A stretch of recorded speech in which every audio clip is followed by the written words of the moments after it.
Hey guys, welcome back to the channel. This is a story about what if Deku had sparked Quirk part 1. If you guys enjoy this what if and want to see part 2, comment down below and let me know before I start. Please do support for more awesome content and leave a like, and don't forget to subscribe to my channel and also share this video with your friends and check out the description in my playlist. The author of the story by 𝗵𝗃57 from fanfiction.net. So let's start the video. Her eyes widened in fright as her cell phone's ringing became so insistent that it could surely be heard on the other side of the country. She answered immediately, even in the midst of the cloud of drowsiness she was still in. Go. Nerd. If you don't come out in the next 5 minutes, I'll kick you out. Seriously, I'm coming. But Katsuki Bakugo knew that wasn't going to be possible, at least for the next 10 minutes or more.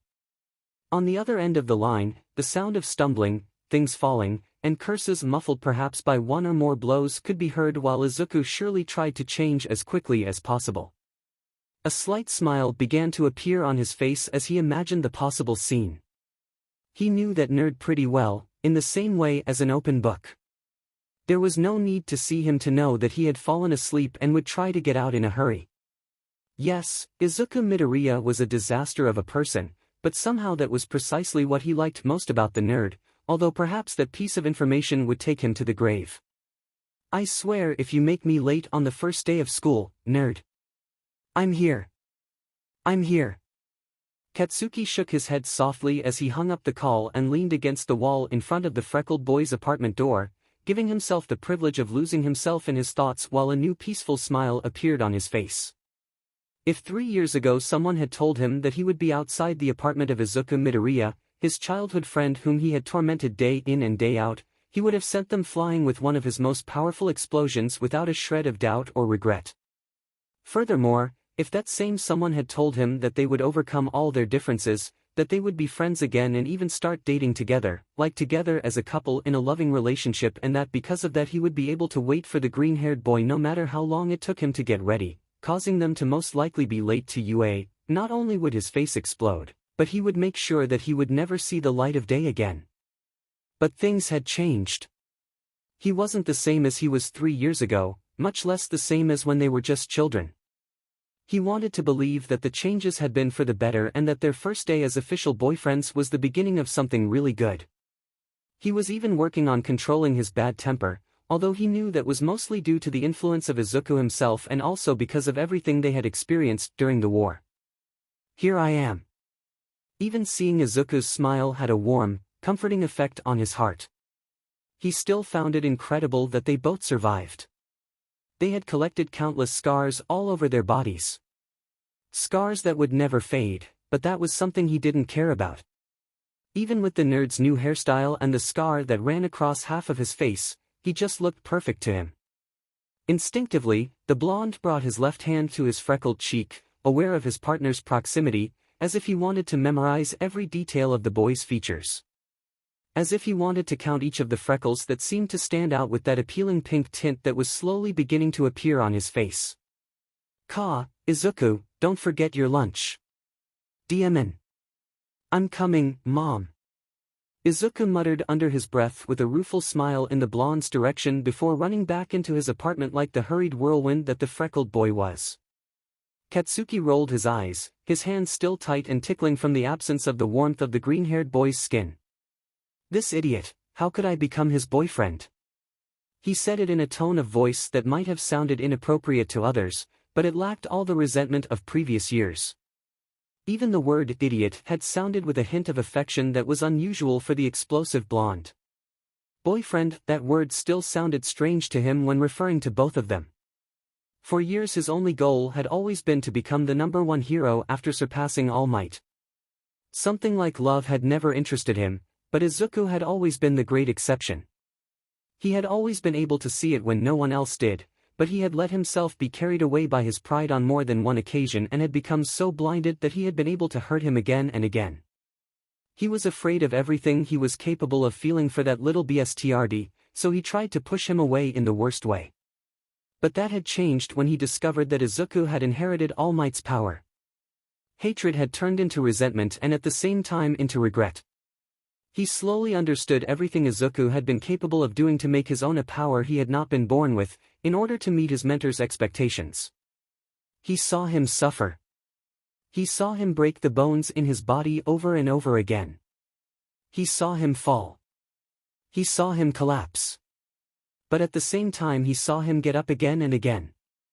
He saw him not give up. He saw him become a true hero, and then his dream of becoming the #1 hero evolved, and he understood that this could not happen if he was not able to have Izuku by his side, fighting shoulder to shoulder against the villains. And he saw himself suffer every time a new scar formed on the green-haired boy's body. The lump in his throat became heavier and more impossible to digest when he witnessed the suffering the green-haired boy carried even behind that radiant smile. That's why he decided to become stronger, enough to be able to fight by his side. He understood then that regret and worry had also evolved, turning into love. At first he wanted to deny it, to put those feelings aside. How could he fall in love with his best friend and rival after everything he had put him through? Izuku deserved someone better than him, like the round face. But when the war ended and he woke up in a hospital bed, covered in cables and bandages, his first thought had been to check on Izuku. Finding out that after everything Izuku had been through, he would end up completely losing one for all, completely disarmed him. And although he knew that the most affected had to be Izuku, he smiled at him through tears and comforted him. That's why, a few nights later, taking advantage of the fact that both his parents and Izuku's mother and All Might were asleep, he decided to confess to his best friend. And Izuku cried again like never before despite the strong blush on his face, managing to surprise the blonde when the green-haired boy accepted it because he felt the same way. Until now, no one else knew, but they both felt comfortable taking things at their own pace, without any kind of rush or pressure. Now let's go, Kacchan.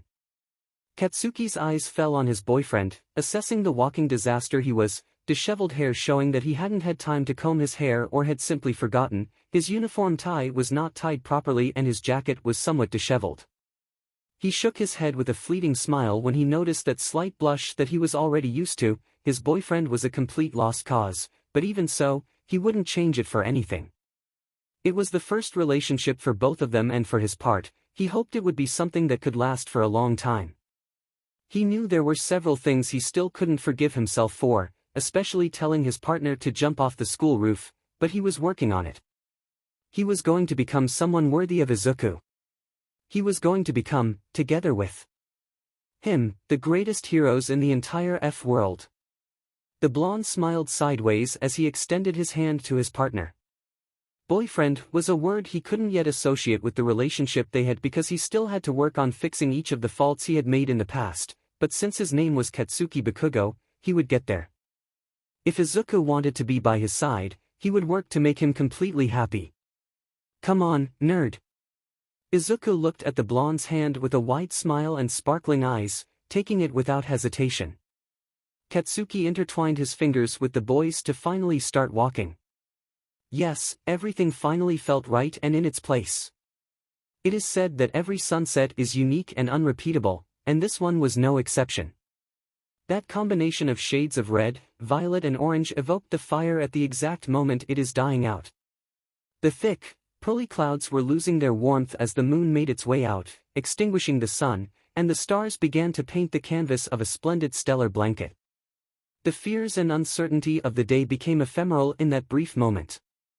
For Izuku, the sunset was the meaning of something completely different. It was a decision made, it was changes and too many doubts.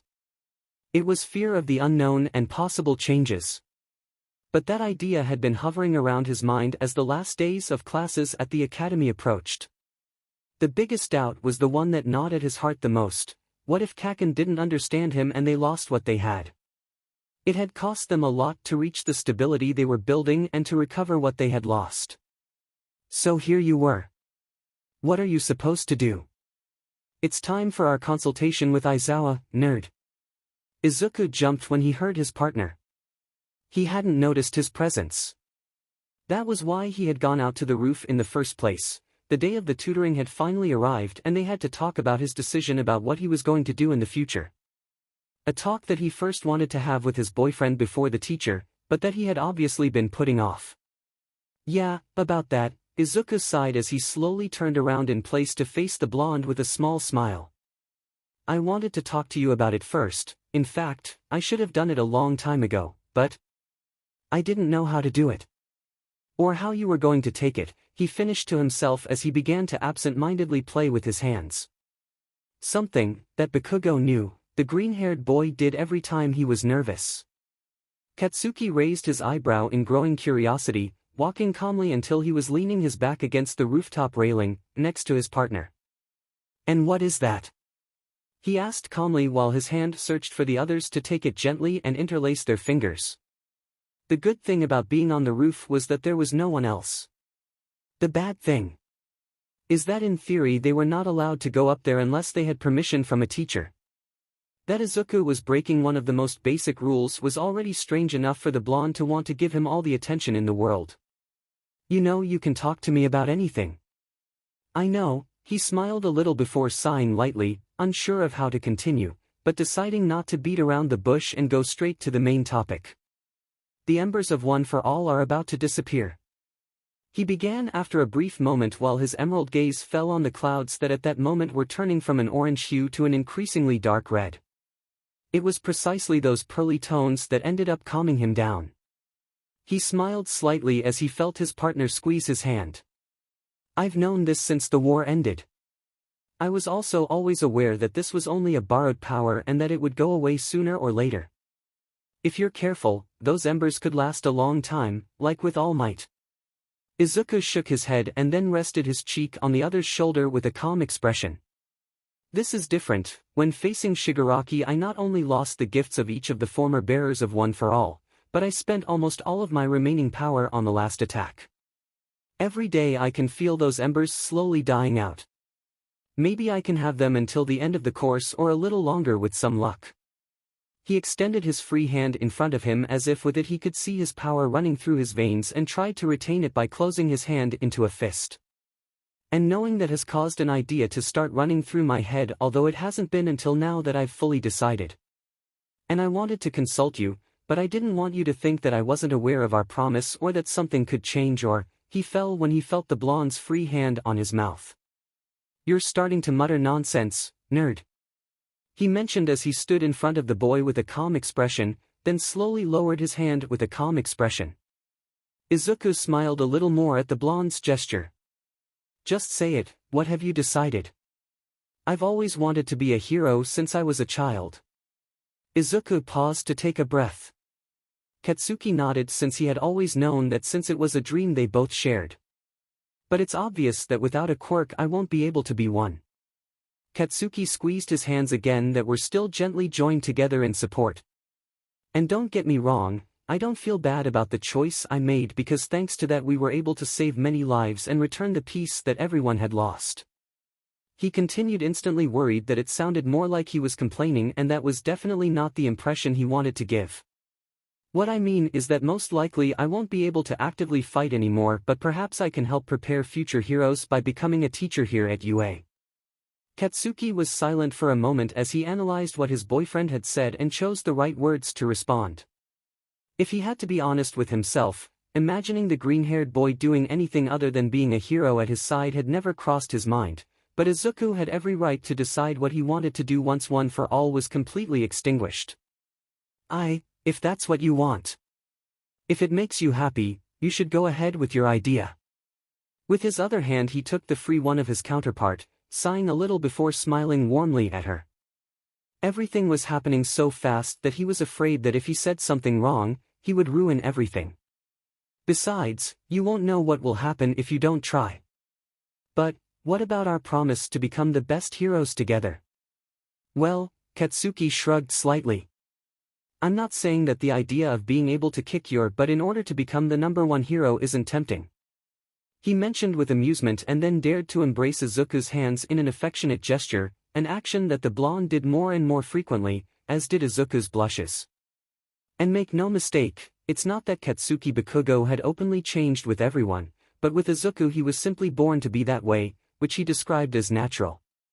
But I will always support you in everything I can, and if you think that becoming a teacher is what you want to do, then do it. That doesn't mean that we have to separate. I will always be by your side, even if you don't want to. Besides, I'm sure that from time to time you will be able to support me in creating battle strategies. We have always been the best at that. Izuku laughed, letting out all the stress he didn't know he had been building up, feeling much better now. Maybe he should have talked to the blonde much earlier to save himself so much stress thinking what not to.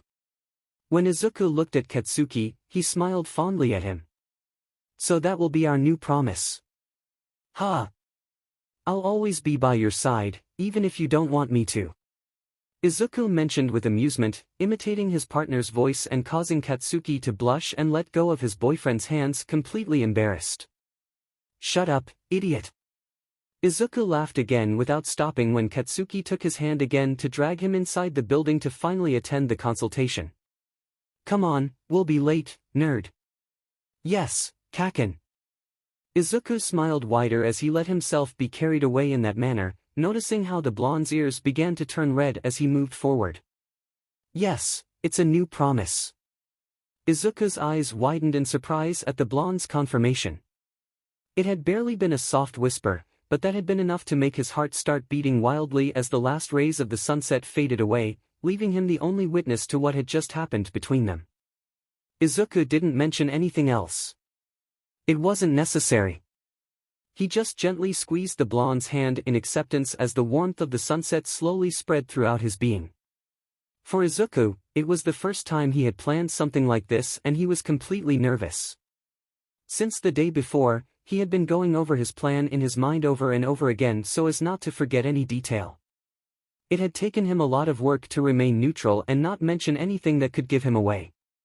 And although it had been difficult to keep Kacchan's secret, in the end he believed he had succeeded. After all, preparing a birthday surprise without the birthday boy finding out was very complicated. Especially if that birthday boy hated any kind of celebration, called himself Katsuki Bakugo and, to top it off, he was his boyfriend. Boyfriend, the word still made him tingle in the pit of his stomach and smile like a fool, words described by Kacchan himself, by the way. And while they still fought from time to time, it was no longer hurtful spats, always finding the best way to talk things out and fix things. Communication between the two had changed for the better, and so, having to send a simple text with, "Hey, Kacchan. Happy birthday," right at the start of April 20th to divert attention from his real surprise had weighed heavily on him. But if Kacchan had suspected anything about it, he had made sure not to mention it. But April 20th fell on a Friday and they had classes, so he couldn't celebrate it the way he wanted. He couldn't even think about celebrating on the day when they both had several activities, homework, and tutoring because it was the last year they had left to study. So he had done everything possible to act normal all day, attending all his classes and doing all his homework with the blonde, like any other day. And although it had been quite tiring, when he got home he hadn't been able to sleep no matter how much he had wanted to. But at least that had helped him get up early to get to the blonde's house on time. Or maybe a lot earlier than he had initially planned since he had forgotten that they didn't live that far from each other. Okay Izuku, concentrate, everything will be fine, but, what if he doesn't like it? No. That won't be the case, nerd. What are you doing mumbling outside my house? Izuku jumped as he turned on his heels to face his partner, who looked quite confused. How long had he been standing in front of her door without knocking? How long had he been debating his plan over and over again while standing there? He supposed it was long enough for the blonde's neighbors, who passed by on the street, to look at him equally confused. Should we meet up? Kacchan. Izuku mentioned nervously while holding the straps of his usual yellow backpack. We didn't agree on anything, but there's something I'd like you to help me with. Do you have time? Bakugo arched his eyebrow, looking at his partner with more interest, noticing his casual attire, feeling even a little paranoid because he could almost swear that the nerd had combed his hair, or at least, he had tried to. Besides, he couldn't help but wonder, why was Izuku carrying his backpack if they didn't have classes? Sure, just let me take the old lady what she asked me for from the convenience store and come back. Yes, of course, but you shouldn't call your mom that, Kacchan. Izuku smiled when Kacchan stroked his hair as he passed by and let out a light laugh when Kacchan shrugged his shoulders, ignoring his advice. As contradictory as it seemed, Kacchan's mere presence always managed to calm him down. Just as Katsuki had said, it hadn't taken long for him to return with him. Izuku greeted him with a smile and then they began to walk, being guided by the green-haired boy. "So, where are we going, nerd?" "To the park. I need to find some things, but I thought it would be a good idea to do it in company." "Is that your way of asking me out?" "Kacchan." And as always, Izuku blushed while Katsuki laughed out loud. What if it was like that? Katsuki laughed again as he shrugged softly and put his hands in the pockets of his. "Well, it wouldn't be a bad thing, why wouldn't we? We're a couple for a reason, right?" "How much confidence?" Izuku muttered slightly sulkily, although that didn't stop him from blushing or from his hand searching for the belt loop of his partner's to hide the longing he felt to take the other's hand and intertwine their fingers as they always did when they were alone. They hadn't discussed making any of those gestures in public yet, nor how long they would continue to keep their relationship hidden, but for now it was enough. Mizudafu's Central Park was characterized by its large cherry trees.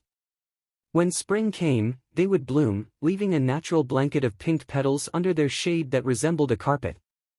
It was the exact season that couples used to declare their love, or to plan a picnic with friends or family, something that Kacchan would definitely describe as cheesy. Luckily, the blonde's birthday occurred a little after this season. Finding the only tree that still had flowers had been rare, especially when other trees had suffered the ravages of the destruction caused by the war.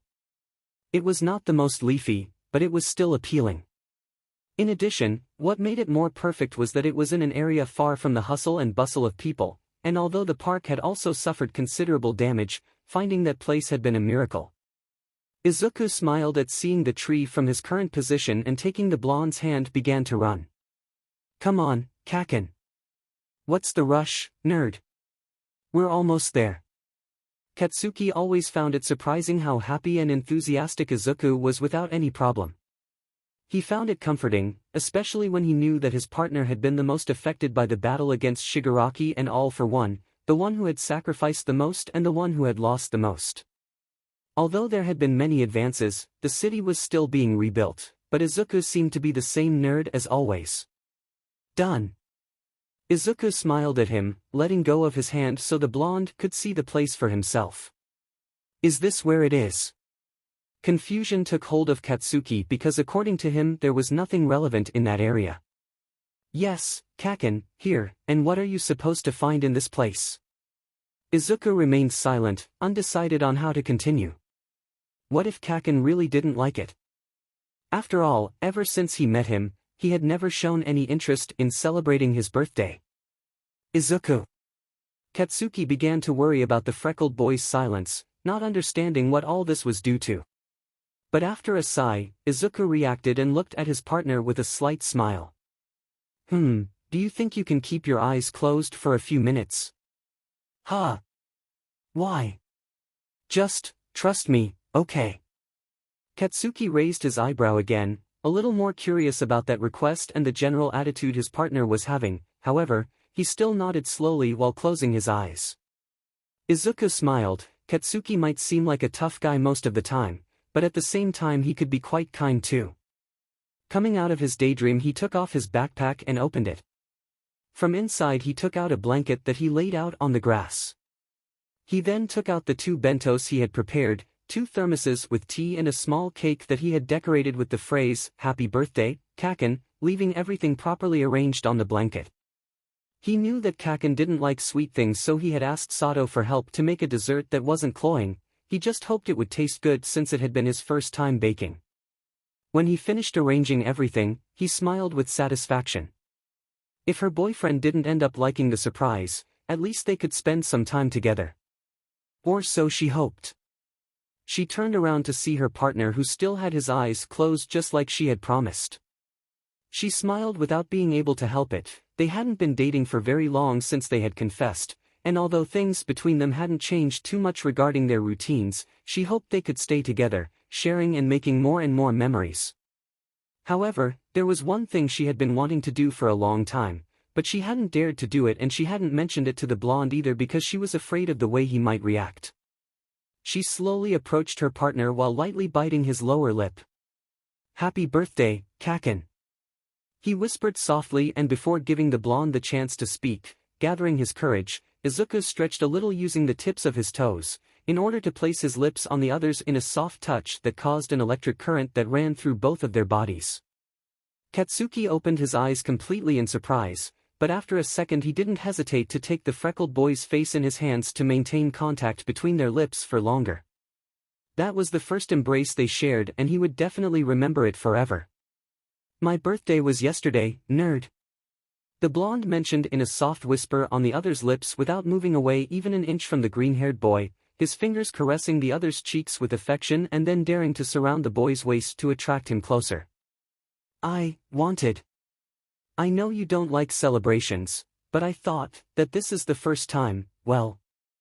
Katsuki smiled, but his eyes stopped looking at the green-haired boy's completely flushed face for a moment to appreciate what his partner had prepared and who was behind him.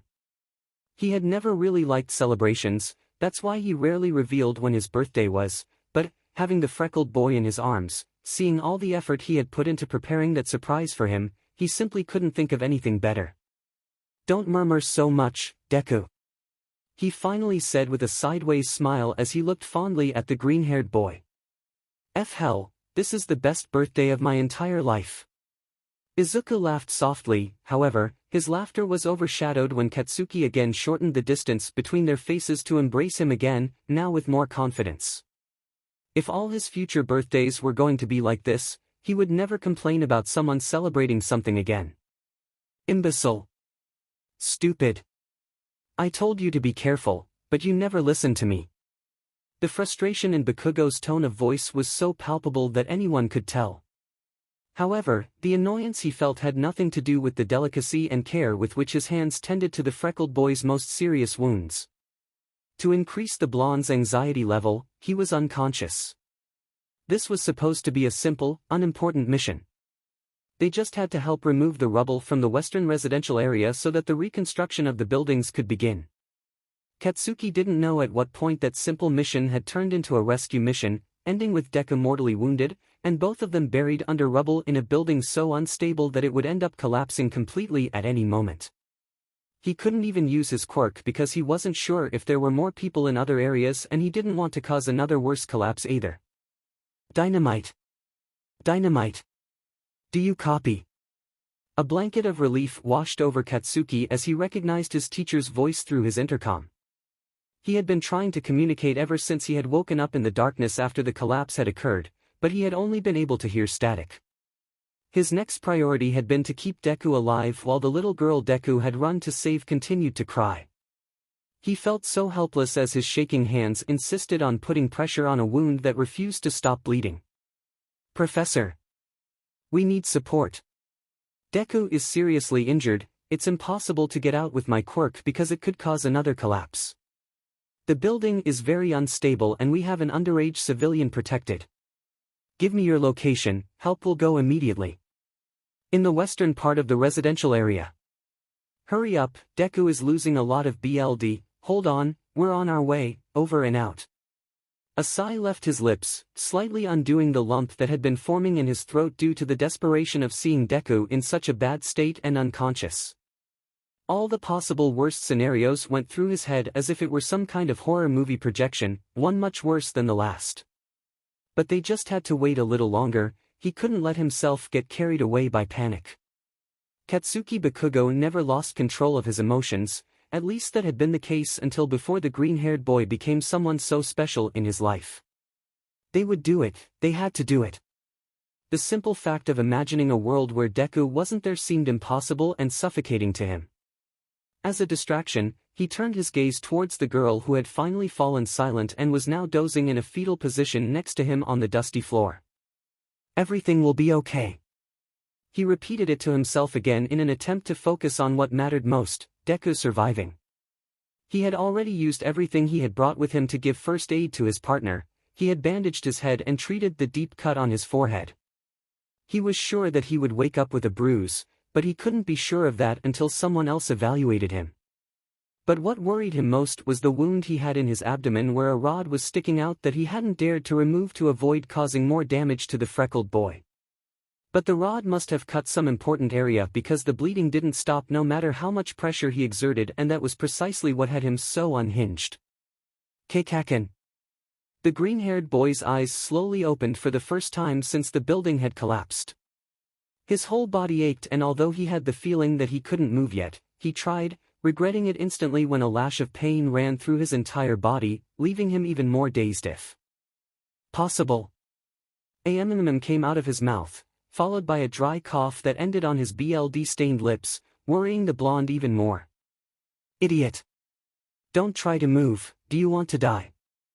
Izuku blinked at his partner's anger and then remembered it, the building collapsing, his race to protect the girl, his anguish when he discovered he had lost the last embers of One for All, acting more on instinct than anything else as he used his body as a last resort to protect the girl.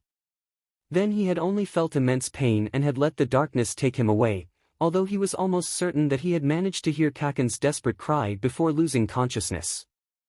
Izuku, being more aware of his senses, the physical pain was added to the emotional pain of having finally lost his quirk, but he tried to pay attention only to his breathing to calm down and concentrate solely on what really mattered, how they were going to get him out of there, although he wanted to believe that Kacchan had already taken care of that personally. With great effort, he raised his hand to be able to caress the blonde's cheek with the tips of his fingers. There was great anger reflected in his partner's eyes, but what was more palpable was the concern he felt about the situation. As heroes, they both knew that getting hurt was something quite natural, but Izuku also understood the terror that this could cause when those involved were the people you loved. I am sorry. The freckled man mentioned in a barely audible whisper that it had cost him too much effort. In the end he coughed again, feeling once again the metallic taste of his blood all over his mouth. Are you sorry? Bakugo asked angrily and ironically, taking off his shirt to put more pressure on the green-haired boy's wound. He knew that the blood in his partner's mouth was a very bad sign, as it indicated that some organ was compromised. Why are you sorry exactly, huh? For deliberately running into danger. For being so stupid as to not react in time. For becoming a human shield. Or for almost leaving me forever while you die. I love you. The green-haired boy whispered again in an attempt to calm his partner's anguish. Out of all the possible scenarios, you choose this one to tell me those two words for the first time. Really, Izuku? The lump in the blonde's throat that he had felt decrease a little, increased with those words. What if right at that moment Deku? He snorted in frustration while completely angrily shaking his head. Even thinking about the word death and associating it with the green-haired boy made him desperate. He even swore that his own soul was falling apart at the possibility. You're a complete imbecile. The way Bakugo had responded was full of rage, but even so, unconsciously, he leaned his face a little more against the other's hand, longing for its touch and noticing at the same time how cold it was. I lost it, Kacchan, they're gone, the embers of One for All are finally gone. Katsuki's eyes widened in total surprise, but he didn't say anything about it. He just leaned his torso slightly over the green-haired boy so he could place an embrace on the boy's forehead in support. As angry as he was at that moment, he understood the gravity of what had happened and how Deku might be feeling right now, although he considered that prioritizing his life was the most important thing. Help is coming, the girl is fine, you protected her like a true professional hero, but that doesn't mean I'm not still very upset with you, Izuku Midoriya. Izuku shuddered completely. His boyfriend calling him by his full name was too scary because he knew his anger was serious. But he still couldn't help but smile a little as his eyes slowly closed. He felt really tired. After a moment, just as the blonde himself had said, and to his complete relief, help finally arrived.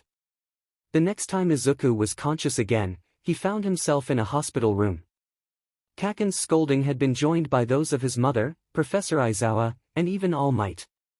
He spoke to everyone about what had happened with One for All, and although Bakugo had not spoken at any time, he remained by his side.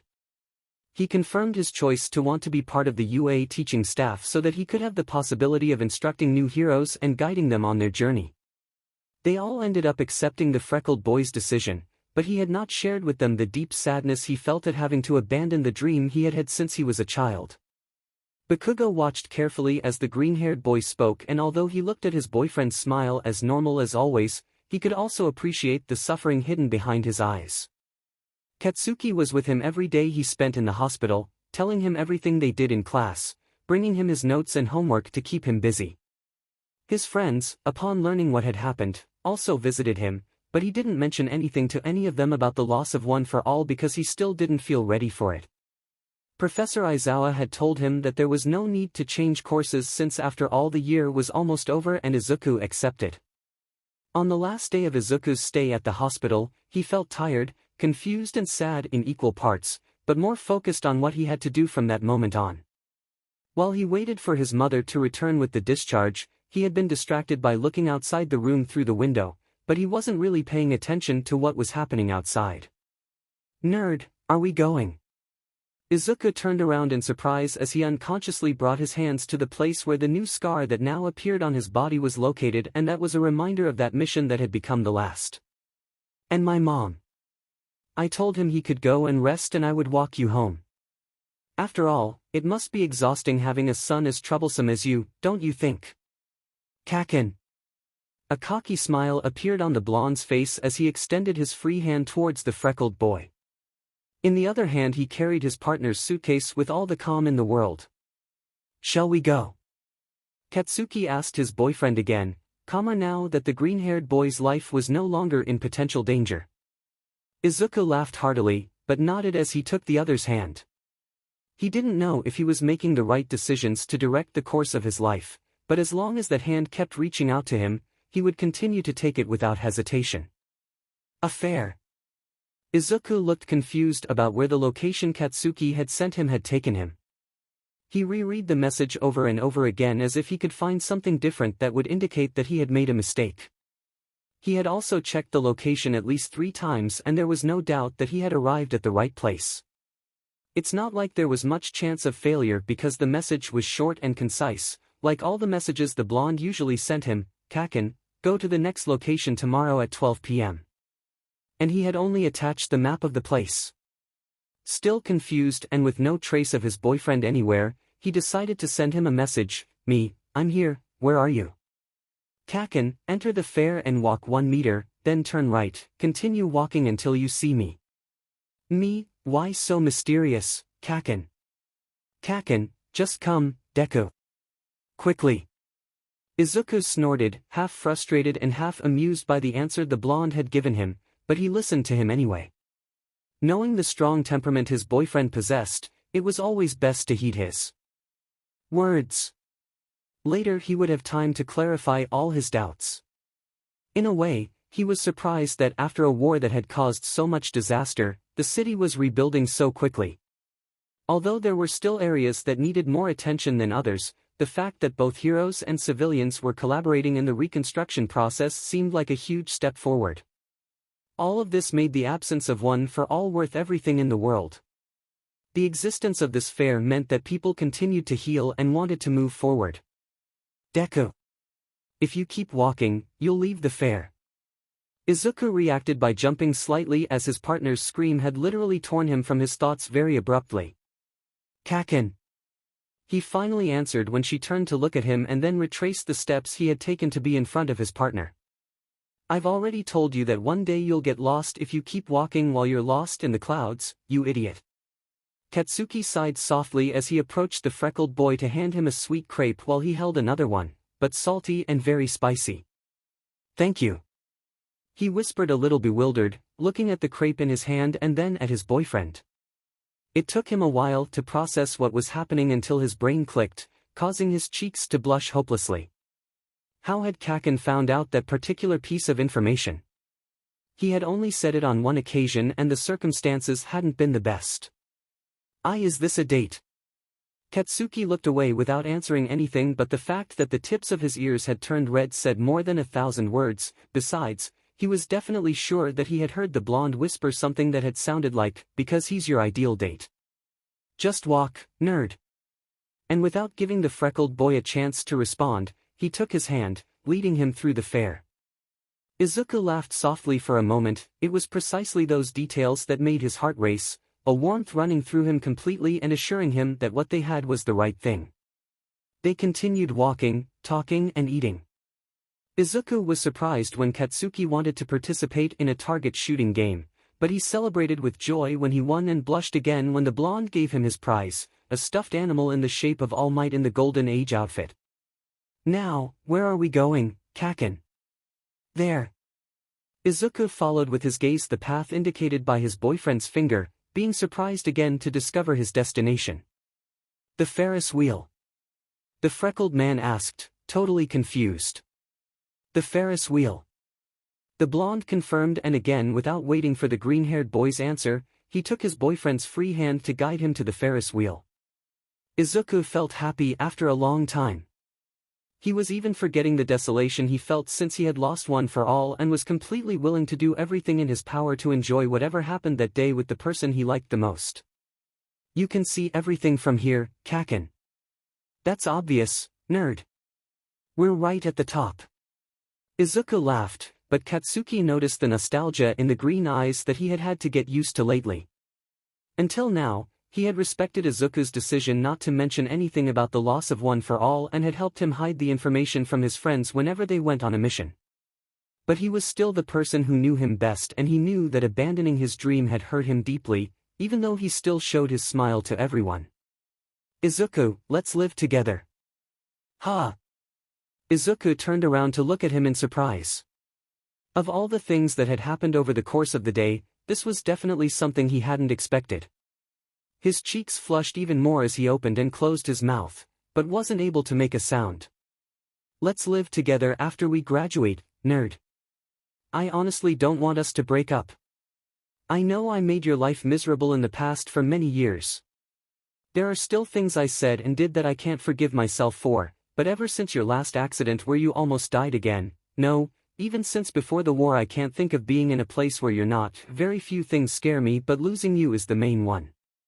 When we graduate you'll be too busy with your classes to become a teacher and I'll be in some agency doing hero work. We'll hardly see each other, so, let's live together, or is it that you don't want to? Izuku, what did he have to doubt? Did Kacchan really think he had to think about it? Izuku smiled, feeling himself blush again, but he still threw himself at his boyfriend to hug him while laughing, feeling nervous but happy in equal parts. Katsuki was surprised by the other's outburst, but he wasn't going to waste the opportunity to reciprocate his partner's hug, clinging to his waist, not wanting to let him go. Let's live together, Kacchan. Katsuki rarely smiled with such sincerity as he did on that occasion. So without a second's hesitation he was going to let himself be carried away by the euphoria of the moment, not believing yet that Izuku had really accepted his proposal while him without caring that in a few minutes they would have to get off the game and continue with the walk. Suddenly the future he had ahead of him, next to the green-haired boy, looked pretty good and he was eager to get there. Nerd, the point was to pack only your stuff, not your entire house. Don't be so exaggerated, Kacchan. Izuku blushed as Katsuki laughed at him. The truth was that most of the boxes had been Izuku's. Deciding to move in together had been a simple thing. Choosing an apartment not so much. They had postponed the choice for a month because they wanted a place that wasn't too far from UA and the agency where Katsuki would work. The problem was that the blonde had taken a while to choose his agency. When Katsuki had finally decided on 𝗵𝘃𝗁𝗏's agency, the next problem was agreeing on expenses. They both had money saved from what they were given at the end of the war, but they had an argument about who would be the one to pay the expenses. Katsuki had a solid argument that he would be the one who would have the most income, at least the first few months, especially considering that the nerd had to cover the expenses of his studies at the university, but Izuku didn't want to become a nuisance to the blonde. After weeks of fighting, they came to an agreement. While Izuku was in college, he would take a part-time job and take care of minor expenses while Katsuki would take care of the rest. When Izuku graduated and was working at UA, they would split the expenses equally. It was then that they discovered what it meant to live together as a couple, since if they wanted it to work they had to make decisions that they both agreed on, otherwise nothing would work. I'm really dead. Moving is worse than one of Professor Aizawa's training sessions. Izuku laughed in amusement as he dropped onto the bed next to his partner. He too was feeling very tired, but they had finally finished unpacking all of their things. It is, but at least we're done. Izuku placed his hands on his stomach while tilting his face in the direction the blonde was, so he could see his partner's face directly. Katsuki smiled at him as he lovingly caressed his freckled cheek with his hand. "You take the shower first, nerd. I'll finish making the bed and order food just for today because I'm tired. What do you fancy?" "Katsudon." "Why am I not surprised?" Katsuki smiled sideways and then leaned closer to the freckled boy's body, taking advantage of the proximity to be able to place an embrace on his partner's warm lips. One of the advantages of living together, in the blonde's opinion, was that he could behave in that way that he missed so much when they weren't alone. "Go, nerd," he whispered against the boy's soft lips, looking at him fondly as he gently caressed the freckled cheek again. "Yes, Kacchan." Izuku quickly stood up, completely blushing, and taking his things, he rushed into the bathroom, closing the door immediately. It was Katsuki's turn to laugh, feeling strangely light and happy. He was sure that witnessing each of the green-haired boy's expressions was going to become what he would enjoy most about that coexistence. Somehow he felt euphoric to begin this new stage of his life. Although there were still some things missing from the apartment, such as a television and some more furniture, they had both decided that they would buy them over time because they wanted that place to feel like theirs. They had bought the bed together because an apartment with one bedroom was cheaper than one with two. And although they had both felt nervous, because they knew that this was another huge step, they were not yet prepared enough to take it, and it was not as if they had not slept together before. The first time they did so was when they were both hospitalized after the war. They both had constant nightmares after everything they had lived through, so one night, when another nightmare had tormented him, Katsuki had decided to enter Izuku's room and had lain down next to him. That night they talked about everything except what tormented them in their dreams. They had not even hugged each other, but from that moment on they did the same every night, discovering as time went by that the nightmares had gone away thanks to their mutual company. If All Might noticed this strange coexistence when sharing a room with his pupil, he never mentioned it, and if he had simply pretended to be sleeping so as not to bother them. But it was one thing to share a bed to ease each other's pain, and quite another to share a bed as a couple. And although at the moment they still didn't go beyond in hugs, the nervousness of what could happen there was there. However, Katsuki wasn't entirely worried. One of the things he enjoyed most about what he had with Izuku was discovering and learning each of their facets at their own pace. And they definitely had all the time in the world to be able to do it. The first big decision had already been made, to live together, and Katsuki was willing to continue collecting more and more moments with the nerd no matter what trials they had to go through from now on. And that was the main reason why Izuku managed to feel safe in that place when Katsuki was away for days due to some mission that required more time. But just that particular day, uneasiness had taken over the green-haired boy's entire body. Taking a nap while waiting for the blonde had been a very bad decision because he had had a nightmare, the most horrible one he had not experienced in a while. It had been a long time since he felt the desperation of not being able to arrive on time, that he had not felt the terror of seeing the person he loved lifeless, the helplessness and resentment so great that his brain disconnected. Deciding to stay in the apartment and not go out in search of the blonde was already costing him too much work. The nightmare had been so vivid that he could not control the trembling of his body when he remembered his Kacchan in that pool of blood on the battlefield. The fact that it was raining at that moment was not helping at all. "Izuku, why weren't you answering? I've been trying to let you know I'd arrived for like 5 minutes, I thought you weren't there." Izuku turned around with a start, surprised by the interruption, his heart beating faster. His brain was torturing him, because at that moment, he couldn't help but see the images of his nightmare overlapping with the real Kacchan who was standing in front of him, looking really confused to see him in that state. He was almost sure that if he continued like this, he would have an anxiety attack. "Izuku, are you okay?" The green-haired boy's emerald eyes filled with tears, and without answering anything, he simply ran towards the blonde to be able to hug him desperately. Unconsciously, he placed his cheek on his partner's chest, allowing the sound of his boyfriend's heartbeat to comfort him and bring him back to reality. The fact that his boyfriend's heart was still beating confirmed to him that the blonde was still alive, and he felt quite grateful that his nightmare was just that, a bad dream that had left a very bad taste in his mouth. "Kacchan." Katsuki sighed lightly, but did not hesitate to hug him back tightly as if he could protect the freckled boy from all the bad things that could befall him.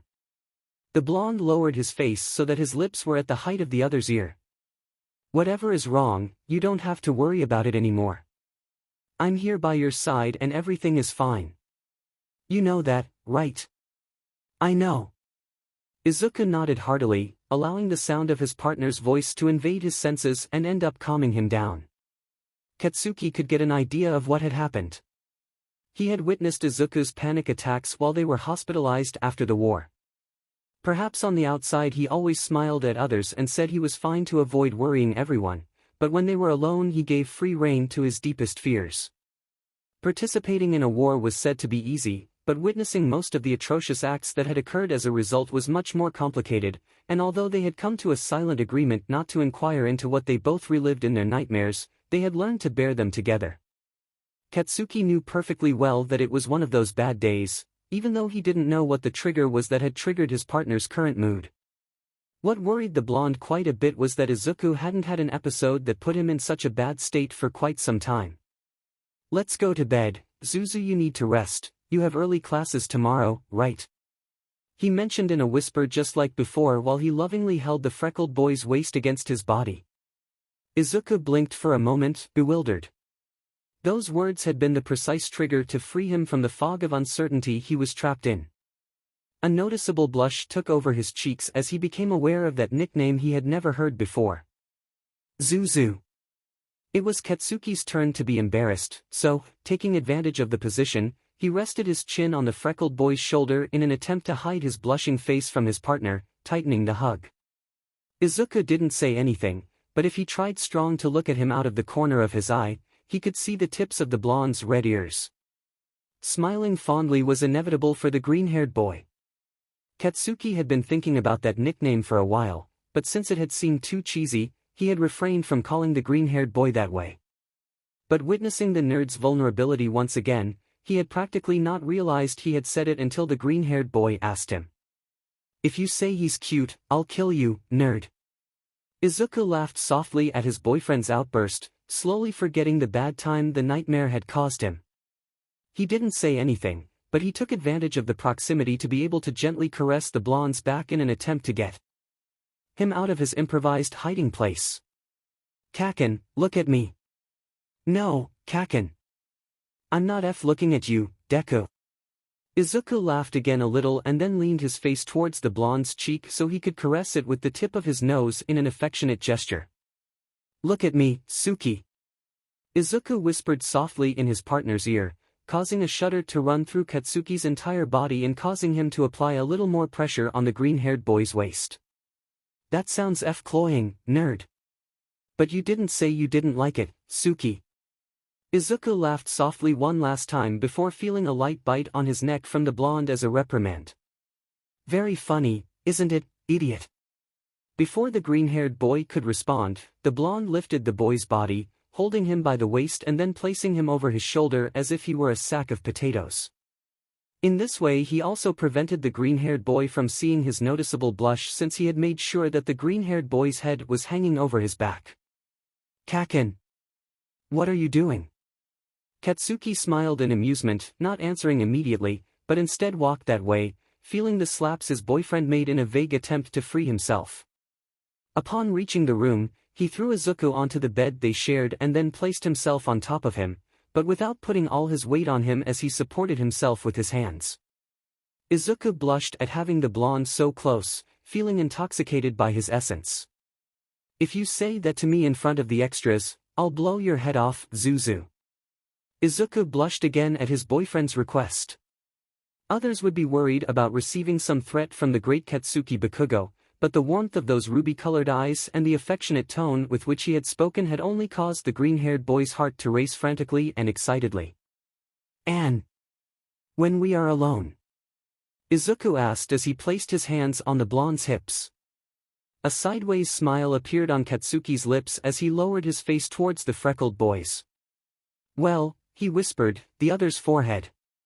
When we're alone, he continued his left cheek. You can tell me, a new embrace now on his right cheek. As you please, he whispered over the boy's lips before them softly, being immediately reciprocated by the green-haired boy with the same affection he tried to convey. Maybe they still had a lot of things and traumas to work through, but at least in that apartment they could be themselves, even if that meant getting excited about having such a cheesy nickname that made their hearts race with all the emotion they couldn't simply express through words. "What are you doing, Kacchan?" A light yawn escaped Izuku's mouth as he rubbed his eyes in obvious tiredness. While Katsuki had been doing some housework, Izuku had been studying since early as the quarterly exams at the university would soon begin and he had fallen a little behind. Usually, both Katsuki and Izuku divided up the household duties, but on that occasion the blonde had offered to do them all in an attempt to help the freckled boy. Besides, he had the day off and he preferred to be doing something than simply having nothing to do. "I wanted to make katsudon for lunch, but I'm realizing that several ingredients are missing and we're also missing a few other things. So I'm going shopping to take advantage of it. Do you want anything from the supermarket, nerd?" Izuku stammered as he hugged his partner from behind and rested his chin on the other's shoulder. Ever since Kacchan had started working at his agency, he seemed to have grown taller, as now Izuku had to stand on his toes stretched out to reach the other's shoulder and now he was barely able to do so. "Aren't you supposed to be studying for a very important exam you have to take next week, nerd?" "But Kacchan, I need a break. If I keep reading about constitutional rights in favor of heteromorphs, my brain won't take it anymore and will short-circuit." "Nerd, your brain short-circuited from the moment you were born, I don't think it could be worse." "Kacchan." Izuku bit his partner's neck as punishment, causing the blonde to laugh at him, but moments later, the green-haired boy smiled in amusement. "Do you want to prepare katsudon for me? To cheer me up?" Katsuki shuddered as Izuku had spoken very close to his ear, and the tips of his ears along with his cheeks had blushed lightly at being discovered. "Shut up, idiot." Now it was Izuku's turn to laugh while Katsuki sulked. "You better get changed quickly, if you're not ready in 10 minutes, I'm leaving without you." "Yes."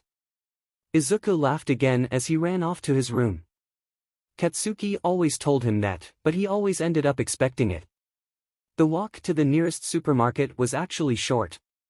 One of the advantages they had seen in the apartment before renting it was that it was close to several places that could serve to sustain their daily life: a supermarket, a bookstore, a laundromat, a park and even a gym. It was a quiet and peaceful neighborhood, so they were really happy with their choice. While they walked, they took the opportunity to talk about everything and nothing at the same time.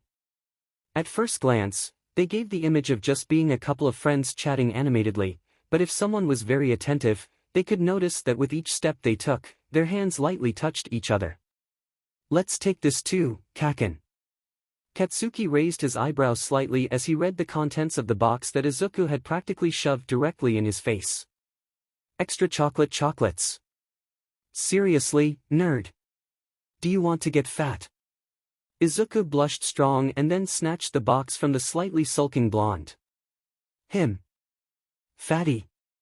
Maybe it had been a while since he trained like he used to, but he was pretty sure he was still in perfect condition.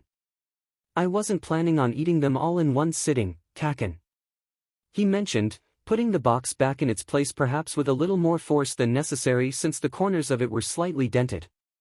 "And for your information, I'm not fat." Katsuki blinked lightly, half confused and half amused by his partner's overreaction. He cleared his throat lightly, covering his mouth with his left hand to keep from laughing as he had a feeling that if he did, Izuku would be capable of growling at him. His partner's narrowed eyes when he looked at him after realizing that he wasn't following him, was the necessary confirmation for his theory. Before continuing with the tour, the blonde stared at the Discord box for a brief moment. "Are you still upset, nerd?" "I'm not upset." "Oh no. And why haven't you talked to me in a while?" "I'm talking to you now, aren't I?" Bakugo rolled his eyes, but didn't insist on the matter again even though he thought his boyfriend was throwing a tantrum out of nowhere and that, in his opinion, made him look cute, especially with that pout he was forming with his lips. Besides, there was no point in insisting since they had reached the cash register to pay for their things. "Come on nerd, help pack while I put everything away and pay." "Good." With some reluctance, Izuku grabbed the bags to finally begin to arrange the groceries inside them. He wasn't really paying attention to what he was doing, but rather he was mechanically putting everything in. However, in the end, when he picked up the box of chocolates that he knew he had left in its place earlier, he stopped in surprise because he hadn't seen the blonde return it to the shopping cart. "Kacchan. Let's go." "Nerd." The blonde answered, completely ignoring his partner's question. Then he picked up the shopping bags with his left hand and with his right he grabbed the green-haired boy by the shirt, beginning to drag him out of the supermarket under the curious gaze of all the people they ran into. In the end, Izuku had to keep the box of chocolates while being dragged that way by his boyfriend. Katsuki stopped walking until he reached the first empty alley he found and where he took the opportunity to hug the freckled boy around the waist once he let go of his shirt. Then, he leaned down a little so he could rest his chin on the green-haired boy's shoulder with all the calmness in the world, leaving Izuku bewildered, silent and blushing. "To start off, Zuzu, I don't think you're fat, but those chocolates have too much sugar, so I'll monitor the amount of chocolates you eat, okay?" Still confused, Izuku nodded, not being able to speak at the moment. "On the other hand, I like you just the way you are. Even if you were overweight I'd still like you, is that clear?" Another nod from the green-haired boy and the increase of his blush was all the response the blonde got. "Tell me, Zuzu. I want to hear that you understood me." "Why yes, Kacchan." Katsuki smiled with satisfaction, moving away from his boyfriend's body a little so he could steal a deep embrace that left both of them wanting more when they separated due to lack of oxygen. Then, as if it were the most normal and everyday action in the world, the blonde lowered his hand to the green-haired boy's but to squeeze it suggestively. "You're definitely still in pretty good shape, nerd." Kacchan. Katsuki laughed out loud when he noticed Izuku's entire face turning bright red, deciding that was the sign he needed to rush off to the apartment. Yes, shopping with the nerd could definitely become one of his most favorite everyday activities. On the other hand, it took Izuku a little longer to be able to leave while he used the box of chocolates as a shield to protect his face from any curious people he might encounter along the way because he still had that furious blush that threatened to not want to leave him. "Silly Kacchan," he muttered in a rather low tone of voice, feeling sorry.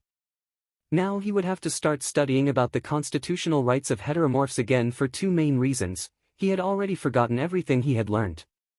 He needed to clear his mind of all the new impure thoughts that arose one after another and where the blonde was the main protagonist. For the green-haired boy, perhaps it represented a potential danger to his sanity to go shopping next to his explosive partner.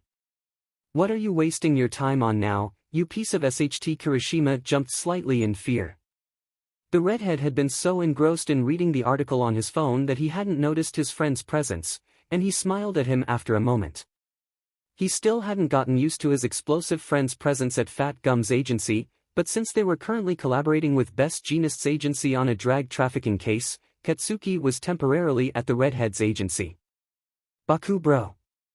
Don't scare me like that. What kind of pro hero gets scared out of the blue by a person's presence?" Kirishima snorted softly, causing Bakugo to smirk. "Okay, better tell me, what had you asked me, Baku bro? What were you reading, idiot?" "Ah. It's an article about the meaning of flowers, you know, what you usually look for when you want to give the right flowers to the right person." "Oh. Are you finally thinking of confessing your love to the raccoon?" Kirishima started babbling nonsense, very Deku-esque, apparently Katsuki. The blonde could even swear that smoke was coming out of the redhead's ears as if he were a pressure cooker. Although, thinking about it better, for Bakugo, Deku looked cute when he babbled, desperate, but cute, after all. On the other hand, seeing Kirishima like that made him rather nauseous. "Hey, stop acting like a fool and send me the link so we can kill time while the human ball and talking jeans arrive." Izuku was tired. Starting his internship meant that he had to start working as a teacher to get used to dealing with groups of students. The problem was that he still hadn't decided if he wanted to work with children, teenagers, or young people. Whoever said that controlling a group of 30 children was easy was completely crazy. Izuku had gone from wanting to teach a subject, to controlling a child's crying, to discovering who had hidden the colors from another girl, and in the end, time had run out too quickly. And yes, he still hadn't learned his students' names, and that was after a whole week. Professor Aizawa laughed quite amused in his face, and that was even though Professor Aizawa wasn't the type of person who laughed easily. In conclusion, he had almost left in tears, he was completely exhausted, and what he most longed for at that moment was to eat the first thing he found and then fall into bed and sleep for at least 3 whole days. He would worry later about the bath, the wrinkled suit and the possible reprimand from his partner for being so careless. What weighed on him the most was that he was arriving home late, and that meant that this would become another day without seeing Kacchan because he had surely already gone to work since lately he had the night shift. "I'm here," Izuku announced as he took off his shoes in the Genkan. Just as he had imagined, no one answered him. The green-haired boy reluctantly headed towards the kitchen without paying much attention, but when he reached the dining room he stopped in surprise, because on the table was not only his dinner, ready for him to just put it to heat, but also something else that had left him completely stunned. What had caught his attention the most was the bouquet of sunflowers that was carefully arranged in a vase he didn't know they had, and leaning against the vase, an envelope with his name written in Kacchan's elegant handwriting. With unsteady steps, he approached the table, sat down like an automaton in front of the vase, and then took the envelope. He stared at it for several minutes as if he expected it to start talking out of nowhere on its own, explaining how those flowers had arrived at his apartment. With a sigh, and once he dared to open it, he did so carefully so as not to break the contents inside. Inside the envelope was a letter, much longer than Izuku had expected. But as soon as the green-haired boy started reading, he couldn't help but smile. It was definitely Kacchan who had written to him. "Hello nerd, I know I don't usually do this kind of cheesy stuff, but I wanted to, so what? So don't complain. I found some shitty hairs reading an article about the meaning of flowers and I was curious to read it too just to kill time. I thought it was absolutely stupid to think that there are people who read this just for fun, it's the most boring thing I've ever done. But there was only one flower that caught my attention, the sunflower. And that's only because every single one of its possible meanings is describing you, nerd. Judge for yourself, it represents happiness, vitality and energy. There's no one happier and more energetic than you, nerd. I'm still amazed at how many things you have to do, and yet you still have enough energy to listen to all my complaints, give me advice, and make my shitty day turn into the best day ever. Only you can infect me with your vitality to make me want to keep going and achieve my goals. Peace. It doesn't matter if my day has been the most stressful, just coming home and seeing your smile is enough to calm me down and know that everything will be okay. Longevity. I don't know about you, but the idea of spending the rest of my life by your side is the best idea ever and I really hope I can fulfill it. Prosperity. I have come this far because I have you by my side. You always make me a better person and together we are the best team. You give me the prosperity I have longed for and much more. Love of couple. God, this is going to sound so cheesy, but I love you, nerd. You're the best thing that's ever happened to me. You're my partner not only in battles but in life as well. Thanks for choosing me, Zuzu. Symbol of the sun. Your smile is capable of dazzling like the sun and I am the planet that, blinded by you, does nothing but revolve around you seeking your attention. Yes, I know, this also sounds very cheesy but I don't care. However, don't get confused, nerd. I can only be this way with you so feel completely privileged by such a distinguished honor. Search for light. I was once surrounded by darkness that disguised itself as my pride, but you became my ray of light and hope. You have become my beacon, guiding my every step with your light. Search for divinity. You are definitely the most important thing to me, rest assured that I will idolize you forever. You see. I don't know what you've done to me, 𝗧𝗵𝗲. Sometimes I don't even recognize myself, and that has scared me at times.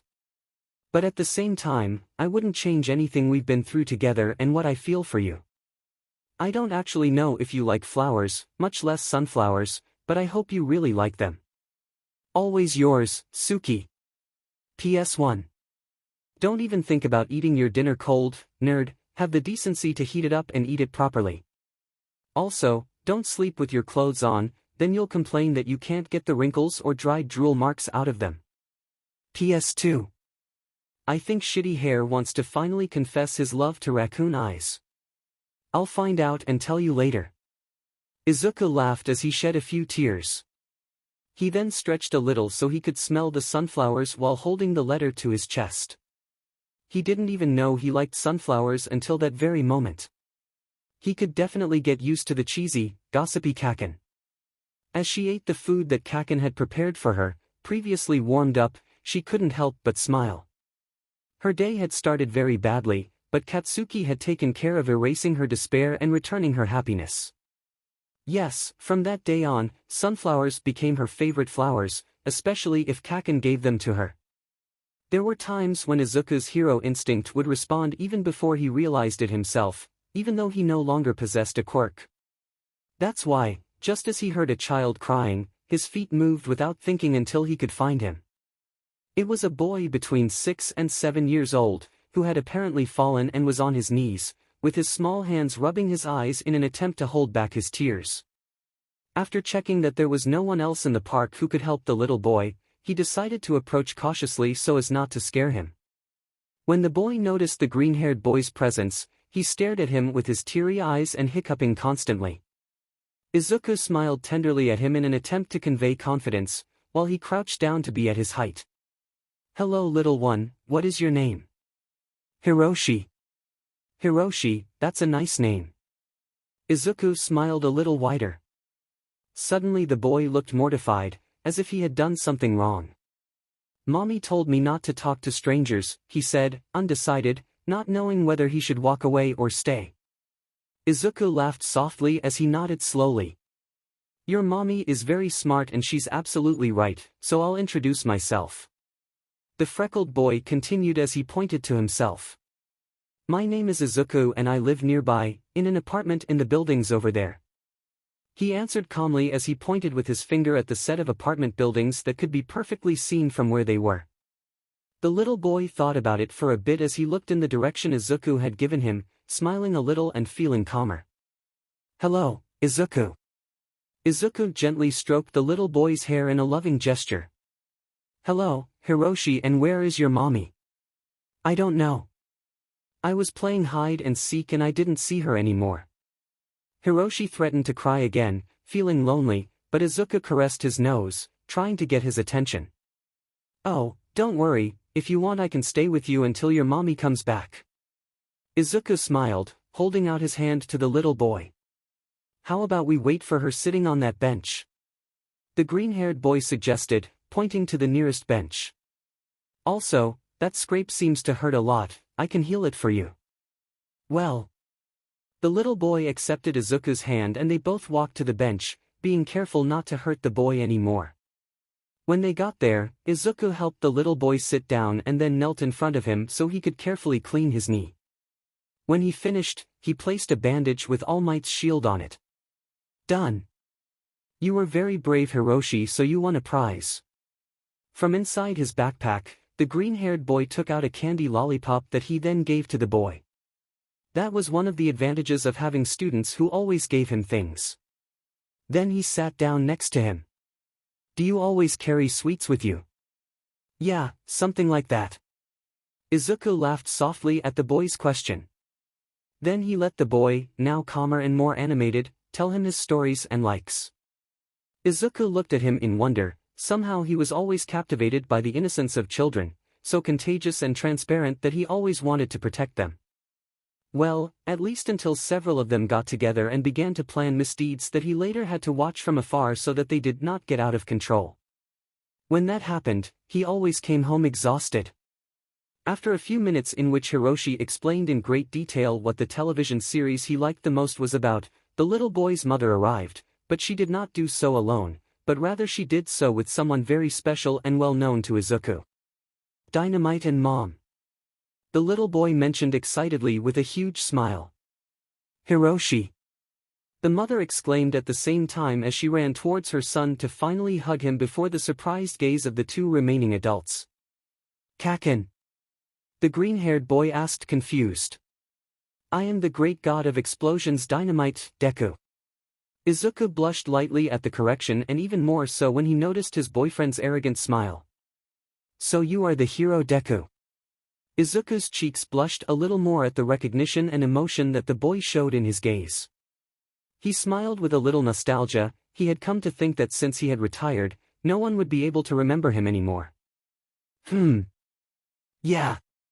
Something like that, he mentioned a bit embarrassed under his partner's inquisitive gaze. I found Hiroshi crying and I offered to stay with him until his mom came back.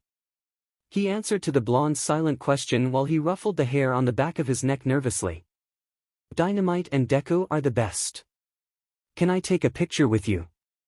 The boy's knee pain seemed to have taken a back seat as he jumped around in excitement, alternating his gaze between Izuku and Katsuki. Hiroshi, don't bother the heroes anymore.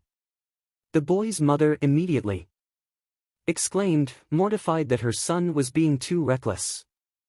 I don't see why not. Kacchan shrugged softly as he took the boy in his arms and then helped him sit on the legs of a stunned and surprised Izuku. Finally, Katsuki walked around the bench and stood behind both of them, resting his chin on the green-haired boy's head. The boy's mother immediately took out her cell phone to take the photo with her camera. Thank you. The lady bowed in thanks, but before she could say anything else, Katsuki pulled out his own cell phone to hand it to her. Could I take another one now with my cell phone? To remember our little fan.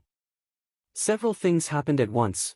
The mother nodded excitedly because she knew about the blonde hero's explosive temper and that he always refused to take photos with fans. The boy squealed with joy. Izuku blushed lightly because he had picked up on the false innocence in his partner's tone of voice, and Katsuki, well, he simply took advantage of the moment to casually place his hand on the freckled boy's shoulder, subtly caressing him barely perceptible while their photo was taken. As both mother and son left, waving goodbye incessantly until they were out of sight, Katsuki sat down next to the freckled boy calmly. Are you still on duty? The green-haired boy asked, glancing at the blonde who was distracted at the moment, checking the photo that had been taken of them. Yes, but I finish in an hour. Great. Then I'll go prepare dinner. Wait. Stay a little longer. Katsuki replied, taking his boyfriend's hand to stop him and keep him from getting up. How did you find the boy?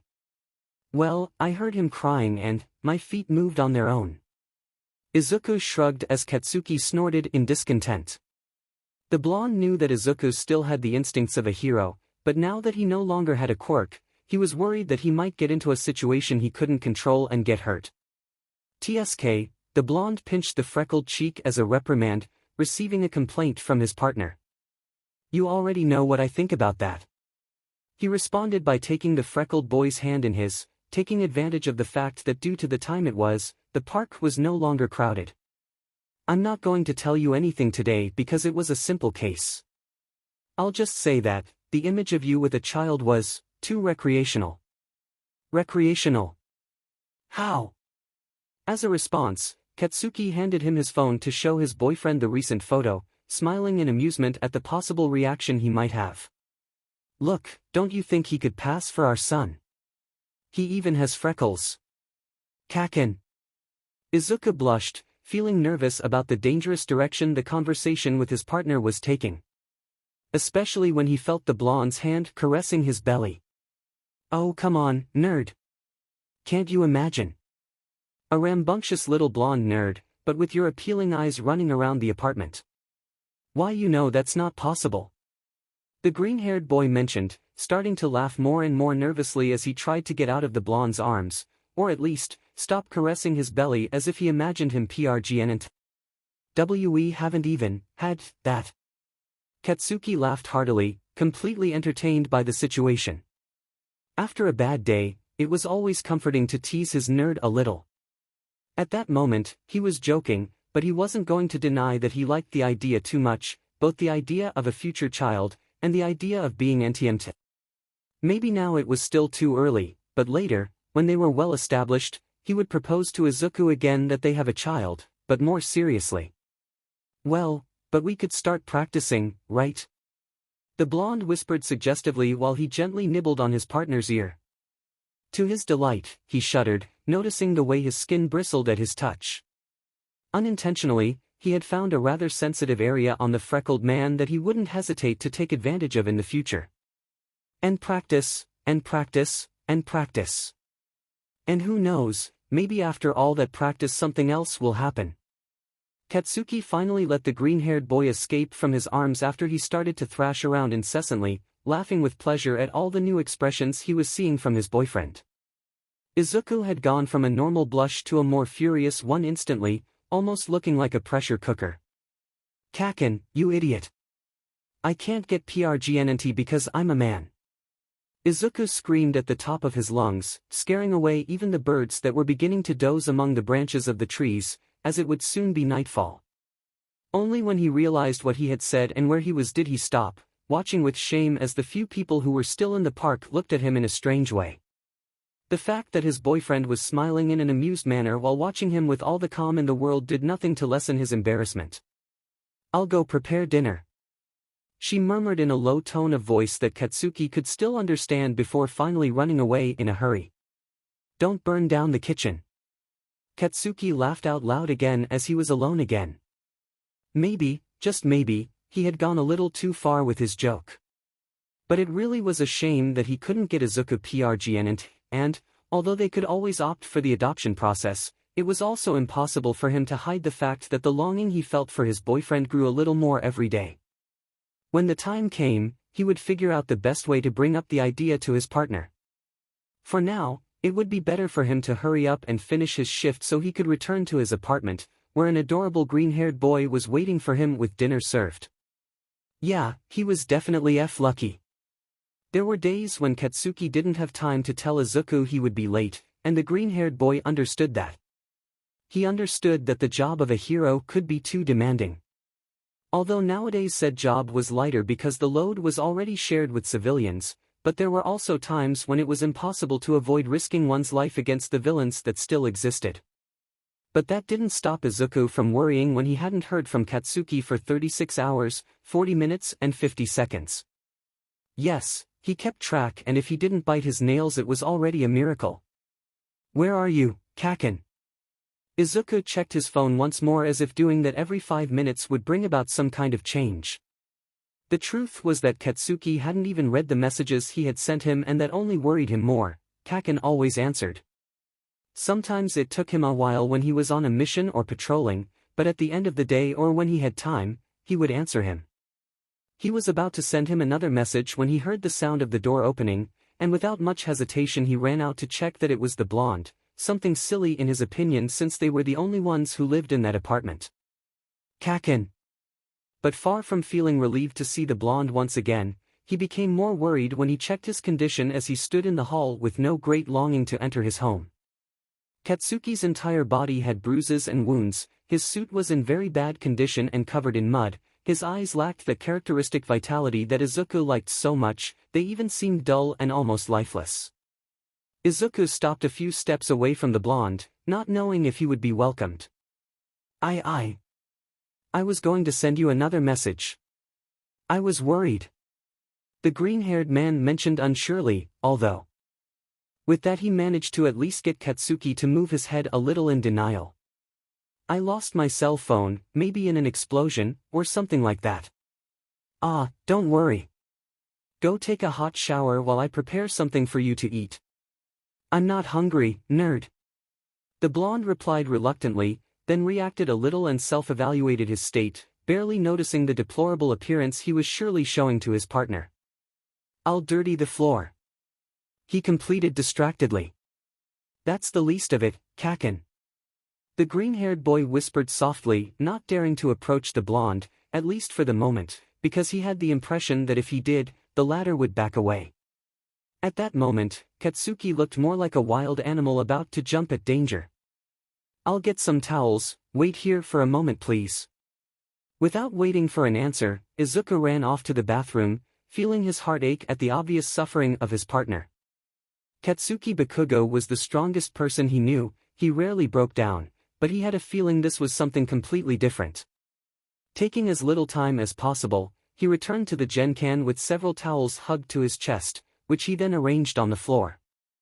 Encouraging himself internally, the green-haired boy approached the blonde, stopping when the latter shook his head softly. "Let me help you, please," Izuku whispered, clearly in pain, at the possible rejection his partner could give him. We'll always be together, remember.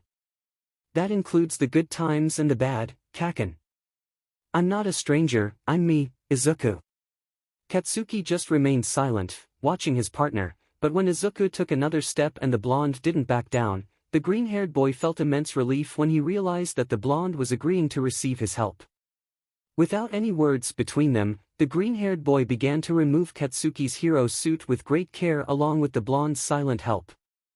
He didn't give importance to Katsuki's nakedness as he cleaned the mud that had adhered to his partner's skin as best he could, with the help of some wet towels, and that apparently refused to come off. When he was satisfied, Izuku wrapped Katsuki's body with a clean towel. Come on, let's go take a shower, Suki. Izuku gently took the blonde's hand, carefully interlacing their fingers to transmit some calm to his partner, encouraging him to continue with him to the bathroom. While Katsuki wasn't responding verbally, he was allowing his boyfriend to tend to him. Once in the bathroom, Izuku helped Katsuki get under the shower where he removed his towel. He prepared the water at a pleasant temperature, and when the green-haired boy tried to leave to give his boyfriend some space, he stopped him by not letting go of his hand. Please don't go. The blonde whispered hoarsely. Izuku didn't even stop to think about it. He grabbed the bath sponge and, spreading some soap on it, he began to soap his partner's body, taking special care every time he found a bruise or deep scratch.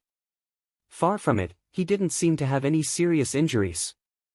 At least physical injuries. Everything went wrong on the mission. The blonde began to speak, lost in his thoughts, and Izuku knew from his expression that he shouldn't interrupt him, so he dedicated himself to continuing to clean his body while he listened. I lost 30 children, Izuku. 30. And they weren't more than 12 years old. One of them died while I was holding him. 30. Izuku stopped, shocked and feeling his heart contract with helplessness at what the blonde was revealing to him. An elderly couple also died. The old man refused to leave his wife's corpse because he had promised never to leave her alone. Despite the water running down Katsuki's face, Izuku knew that the blonde was crying, and for him, that was just one more warning sign. Izuku had only seen him cry 3 times in his entire life. They all died in my care, Izuku. Tell me what kind of hero lets his charges die? I don't know how I can expect to become the #1 hero if I'm so pathetic. Izuku winced in pain, and not caring that he was still wearing clothes, he joined the shower so he could hug the blonde's body tightly against his chest. I'm so sorry, Kacchan. He whispered while hiding his face in the blonde's chest. You're one of the best heroes I know, and I have no doubt that you did everything in your power to protect them. The green-haired boy continued, raising his face so he could see his boyfriend. But sometimes we can't control the circumstances, and even if we wanted to avoid it, we can't save everyone. You're still just a human, my love. Those last 2 words the green-haired boy had said finally brought the blonde down, who instantly hugged Izuku tightly as if his own life depended on it, crying helplessly. The pain from the wounds on his body was nothing compared to the pain he was feeling in his soul. Izuku didn't move away, letting the blonde vent because he knew that was precisely what he needed most. Your clothes, nerd.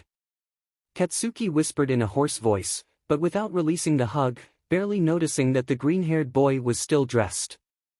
It's just clothes, Kacchan. Izuku brought his hand to the blonde's cheek, caressing it softly and lovingly, noticing it cold to the touch. But I think we should get out before we get sick, the water's already cold. Katsuki nodded, being the one to turn off the shower. Then Izuku went out to give the blonde a dry towel, while he took off his wet clothes so he could dry himself too. Once out of the bathroom, Izuku helped his boyfriend put on some pajamas, then did the same so they could go to bed. Rest, Kacchan. The green-haired boy whispered as he the blonde's forehead lovingly when he lay down. I'll go pick up everything and I'll be back, okay? When Izuku was planning to leave his partner alone, and be able to do what he had said, Katsuki stopped him again. Sleep with me, nerd. But, the clothes, I'll help you clean everything tomorrow, I promise. But today, right now. I just need you. Izuku nodded and then leaned back next to his boyfriend. 𝗵𝗃 proclaiming that he needed something from someone never happened. Katsuki instantly approached him and wrapped his arms around him, pulling him in so that the freckled boy's back was resting against his chest. "Thanks for being here, 𝗬𝗬." Izuku smiled a little as he reached for the blonde's hand so he could intertwine their fingers. Of all the times they had slept together, the ones he enjoyed the most were those where the blonde hugged him like in those moments and they intertwined their fingers until tiredness overcame them and they fell asleep. "You have nothing to be thankful for, Suki." And to confirm her words she brought her joined hands to her lips to embrace them. "But thank you for always coming back to me. Always, my love." The blonde whispered softly as he rested his chin on the other's shoulder, feeling the heaviness that was beginning to invade his body as a result of tiredness and accumulated stress. Izuku blushed noticeably, remembering that he himself had called him that way before, feeling embarrassed. It wasn't that it was a bad thing, on the contrary, he was glad that things were flowing so well between the two that their confidence had increased in that way, but that didn't mean he still felt a little sorry. The green-haired boy knew that his boyfriend had fallen asleep because of his rhythmic breathing and the way his body had relaxed, although even that wasn't enough for him to let go of his hand. Izuku gently squeezed their joined hands, paying attention to their intertwined fingers, feeling how little by little the fear he had felt before diminished considerably with the mere presence of his boyfriend. Seeing the blonde's serene face out of the corner of his eye, Izuku made a promise to himself. He would never let go of that hand and would always be by his side to support him in whatever way he could. Kacchan. Izuku shuddered lightly as he felt the sharpness of his partner's teeth brush insistently against the skin of his neck. The blonde was definitely quite entertained making a journey of kisses and bites through different areas of the green-haired boy's neck and was not in the mood to stop too soon. That particular day they had decided to prepare the meal together. Well, actually Katsuki was trying to teach the green-haired boy how to cook something decent, but that had taken a back seat when the freckled boy had tripped and Katsuki had to hold him up to avoid an accident. Then, one thing led to another and before they knew it, they were both desperately kissing each other while the blonde kept the green-haired boy cornered against the counter. Somehow, which neither of them could or wanted to explain, both their pants and shirts had been removed and thrown carelessly onto the floor. Only their underwear had been kept, as if at some point they had come to an agreement, although they did not know how.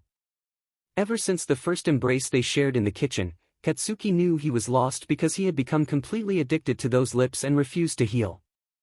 He also couldn't keep his hands still, wanting to know every corner of his partner's body. So, at that moment, while he devoured the freckled boy's mouth again with increasing appetite, his hands were dedicated to kneading his boyfriend's well-rounded buttocks, keeping him as close to his body as humanly possible. Was it his imagination or was it getting hotter? Kacchan. A growl escaped the blonde's lips as he felt his boyfriend's hands tug at his hair in an attempt to get his attention. 𝗬𝗵𝗲. Katsuki mentally cursed as he saw the mess his partner had become: disheveled hair, a flushed face, labored breathing, a glassy gaze, swollen and red lips from the kisses they shared. Izuku would definitely become his biggest downfall. He was so screwed that if Izuku snapped his fingers, he would have him kissing his feet. He didn't know how he still maintained a bit of self-control. Katsuki rested his forehead on his boyfriend's, feeling his underwear getting tighter and his breathing completely labored. When he looked at the freckled boy, he did so with longing, with the red color of his eyes darkening. That. The blonde's question had come out sharper than he had initially intended, but he couldn't ignore the longing he felt in every pore of his body, longing for his boyfriend's closeness. It was the first time they had gone so far as to give each other the opportunity to explore each other's bodies, and his brain had stopped working a long time ago. The food. Katsuki's eyes shifted with some irritation to the pot where his food was cooking. It looked fine at the moment, or at least he hoped so. The truth was that he had forgotten the cooking time and how long it had been cooking. Something he definitely wouldn't tell the green-haired boy. He still has some left to eat. The blonde muttered hoarsely so he could continue with his task. To hell with food. He wanted to continue eating something else, or rather, what he wanted was to eat his boyfriend whole. 𝗵𝗃𝗁𝗄, Katsuki shuddered as he heard the breathy 𝗵𝗃𝗄 Izuku made when he bit his earlobe. It was like a swch had flipped on inside him, making him want to hear more of those sounds. Without the ability to think much about his actions, Katsuki slipped his hands inside his boy's underwear to have more direct contact with the freckled skin. Taking advantage of the fact that Izuku had opened his mouth as he gasped in surprise, he kissed him again, deepening the contact by using his tongue to explore the green-haired boy's oral cavity, turning that embrace into a hotter, wetter and more passionate one. Izuku lost control of his thoughts as he tried to keep up with his boyfriend's embrace. His legs began to tremble, so instinctively he wrapped his arms around the blonde's neck to get a foothold. Katsuki, noticing this, grabbed the boy's waist to lift him up without a problem, sitting him on the counter. Then he opened his legs a little more to slip between them. He was simply being guided by his instincts. If his partner didn't stop him, he doubted he would be able to stop later. Kissing him again desperately, Katsuki leaned over the green-haired boy's body, exerting enough pressure to be able to semi-lie on his boyfriend's chest. Izuku, also guided by his instincts, wrapped his legs around the blonde's hips to prevent his partner from moving away. "Izuku," Katsuki whispered against the other's lips, biting them afterwards as his hands barely held onto the surface of the counter. His eyes fixed on his boyfriend's face with devotion. When Izuku looked back at him, Katsuki knew he was completely screwed. He brought his right hand to the boy's cheek and leaned over him once more so he could embrace him, this time more calmly. And he would have done it 1,000 times more, if it weren't for the fact that at that very moment a thick, black smoke enveloped them and spread throughout the kitchen, causing them to separate, coughing uncontrollably. Katsuki quickly moved away from Izuku to run to the stove so he could turn it off.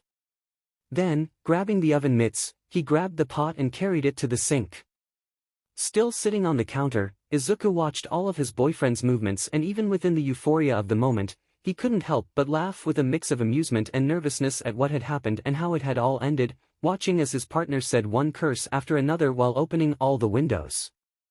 It was only when he calmed down and realized everything he and his boyfriend had been doing that he felt his face heat up again, especially when he realized the growing 𝗳𝗏𝗃 that stood majestically and proudly inside his underwear. "I'll take a shower." Without giving any further explanation, and to the astonishment of his partner, he ran as best he could until he locked himself in the bathroom, where he would definitely take a shower with ice-cold water. "Really, Izuku?" Katsuki sighed in resignation as he watched the green trail of All Might, clad only in boxers, disappear into his room, knowing that he would no longer have another chance to get close to him that day.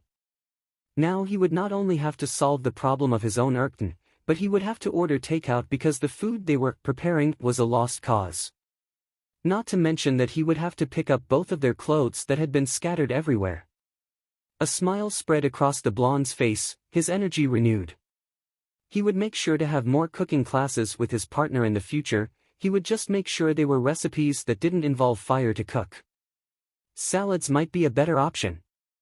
"Deku-kun, hello. It's rare to see you out of the blue. How have you been?" "Uraraka. Long time no see." Izuku smiled in his friend's direction as he nodded. "My exams are over, so I have a little more free time, and I was trying to find something to do so I wouldn't waste it." "I see," the girl mentioned as she sat down next to him on that lonely park bench. "Have you thought about growing a garden? It doesn't have to be a big one. You could plant flowers, fruits, even vegetables." Izuku blinked lightly as he thought about his friend's words, smiling moments later. "That's not a bad idea, thank you very much." "You're welcome." Uraraka stood up and said goodbye to the green-haired boy. "See you later, Deku-kun. I'm late to go with Ryukyu, bye." "Goodbye." Izuku watched his friend leave with some nostalgia. If he still had one for all, he would also be heading to his own agency.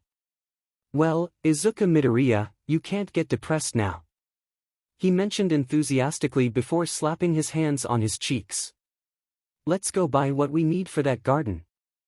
The apartment wasn't very big, but it had a small area on the balcony that Izuku planned to turn into a small garden, although he highly doubted that the word garden could be applied to such a small space.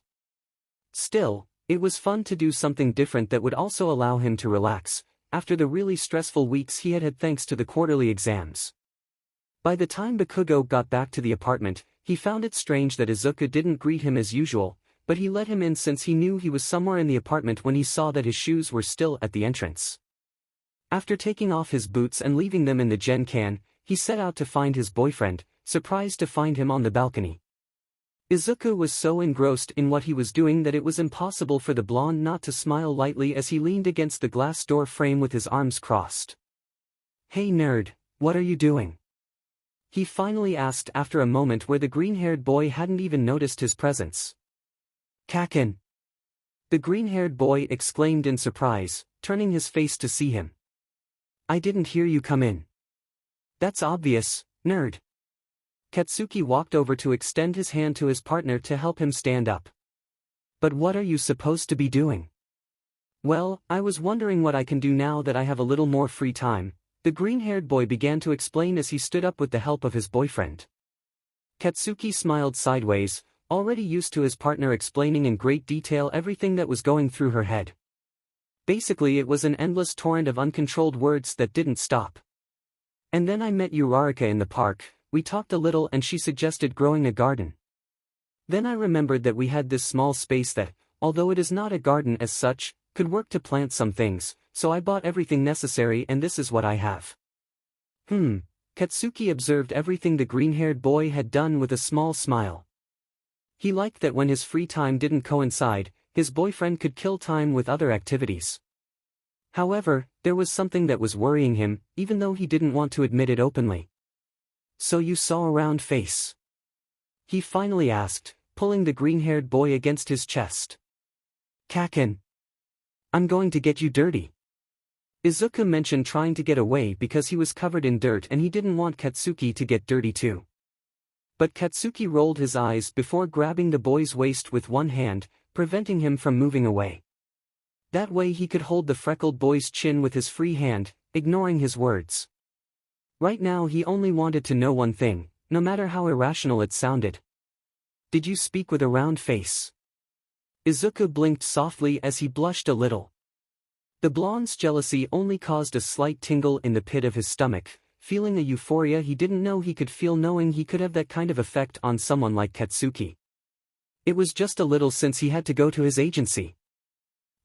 Instead of answering, Katsuki bent down a little so he could place his lips on his boyfriend's soft and warm ones, kissing him with all the calmness in the world, but at the same time with possessiveness. There wasn't a day that he didn't feel an enormous warmth every time he arrived at the apartment and was greeted by Izuku in that way. That the green-haired boy decided to forget that little routine because of something that the round face had suggested to him, he simply didn't like it.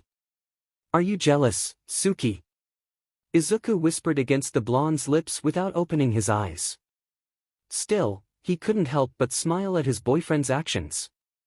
He was sure that if he told him that he found it cute, he would immediately shut him up. Katsuki didn't answer, but instead hugged the green-haired boy tightly and hid his face in the crook of his neck.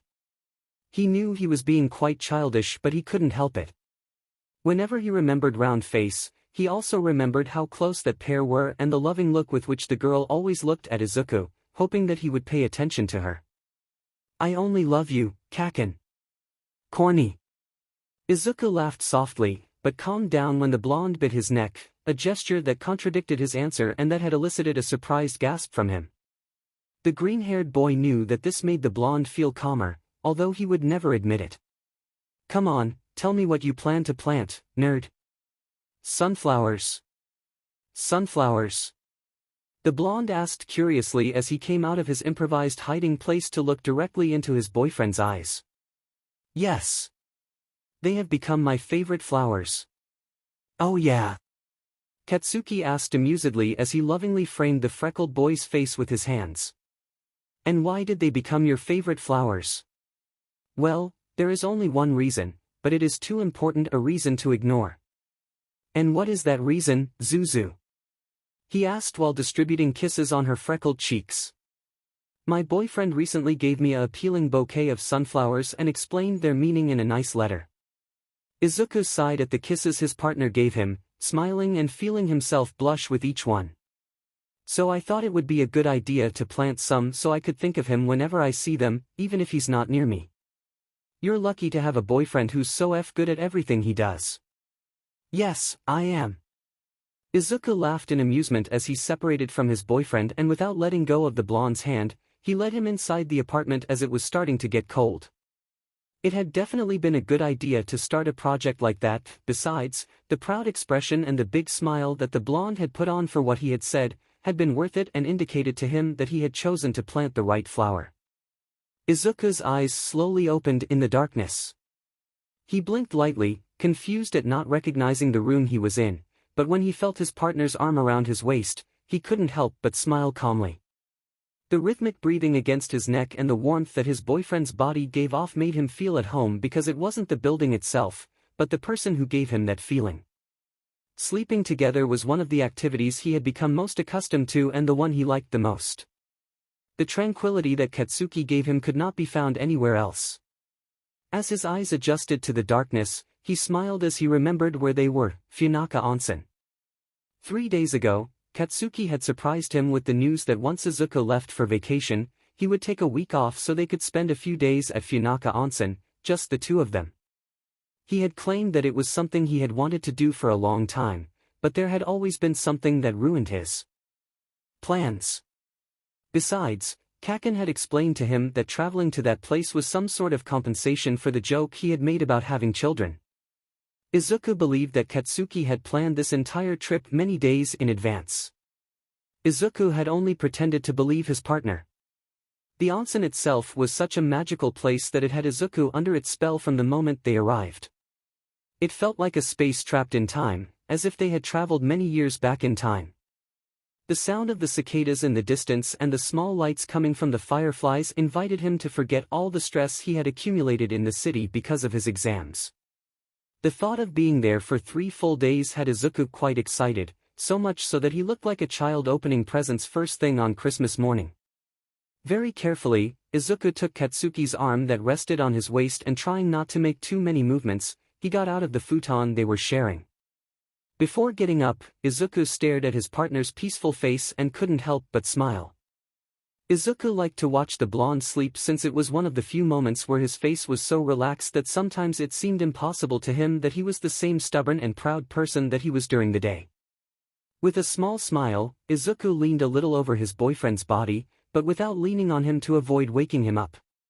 Bringing his hand to the blonde's face, he gently cleared his forehead of his own hair so he could place an embrace on that area. From that distance, the green-haired boy could see the 2 faint dark marks so noticeable on his boyfriend's cheekbones. Izuku had already called his attention to the fact that he had been working a lot lately and had almost no days off. Katsuki had told him not to worry, that he was fine, but Izuku knew that wasn't true because sometimes he noticed him so tired that he would doze off while they ate. He also sensed that these mini-vacations would serve to calm him down a bit on that subject. Not wanting to wake his partner, Izuku got up so he could go out to the garden entrance that was shared in his room. Outside, the weather was warm, but what he liked most was the clarity with which the stars could be seen, something that was becoming increasingly difficult to see in the city. The moon was reflected in the small pond that was in the center of the garden. Izuku sat on the wooden floor of the room, with his feet resting on the grass, letting himself be enveloped by the calm of the night. Kacchan had definitely chosen an excellent place to vacation. Letting himself be guided by the tranquility of the place, the green-haired boy closed his eyes and began to hum a melody that had been in his head for some time, the same one they had played during the cultural festival when they were still students at UA. The green-haired boy was so wrapped up in his little world of relaxation that he hadn't realized how much time had passed, nor that the blonde had woken up, until he felt him sit behind him and hug him around the waist. He blushed lightly when he felt his boyfriend's chin on his shoulder, completely sticking to his body. "What are you supposed to do, nerd? Don't you know that it's really rude to leave your sexy boyfriend sleeping alone on the futon?" Izuku laughed softly as he leaned his back against the blonde's chest. "I didn't want to wake you up, you seem to be having a very pleasant dream," he replied as he caressed the blonde's hands that were on his belly. "Did you have a nightmare or why did you wake up?" The blonde asked softly as he kissed his boyfriend's freckled cheek, letting himself be infected by the tranquility he radiated.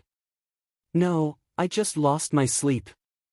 Izuku leaned his face in search of the blonde's lips and when he found them, he gave him a careless embrace. "I really like being here, thanks for bringing me, Kacchan." "You have nothing to be thankful for, nerd." Katsuki smiled sideways, playfully leaving a bite on the boy's cheek, quite satisfied that his partner was enjoying those days and that he liked his surprise. Kacchan. Izuku laughed softly as he leaned his torso to the side so he could see his boyfriend better. What are we doing tomorrow? Katsuki acted cool for a minute, but then stuck his tongue out at his boyfriend. That's a surprise, nerd. That's not fair, Kacchan. Izuku tried to move so he could get out of the prison that was his boyfriend's arms while he laughed quite amused. If you embrace me and I like it, I might consider telling you, Izuku. Katsuki smirked as he felt his partner shudder after having whispered directly in his ear. Why you promise? Of course I do, and I never break my promises, you know that, nerd. Izuku nodded, feeling his face heat up before turning his torso slightly and holding the other's face in his hands.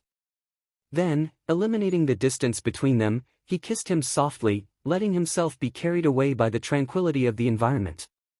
Katsuki sighed as his hands clung to the green-haired boy's waist. Izuku's kisses were always calm, like a hot chocolate bomb on a cold winter day. Katsuki always used to get lost in a warm nebula of satisfaction that he never had enough of every time his lips came into contact with his partner's. As if he were fluttering in a cloud of cotton candy that was impossible to get sick of. Izuku represented everything good he had in life and had become his personal light that always chased away the darkness of his deepest fears. When the embrace ended, Katsuki couldn't help but let out a shaky laugh against the green-haired boy's swollen lips, plastering a huge smile against the other's lips. DMN, nerd, he whispered in a hoarse voice because of the embrace. I made it easy for you. There isn't an embrace of yours that I don't like. Izuku laughed, hiding his blushing face in the other's neck. Katsuki, using his strength, positioned the green-haired boy so that he could be sitting sideways on his legs. That way, the green-haired boy could wrap his arms around the other's neck. Your promise, Kacchan. I know, bossy. Katsuki faked an annoyed expression that was invalid when he began to caress his boyfriend's green curls lovingly.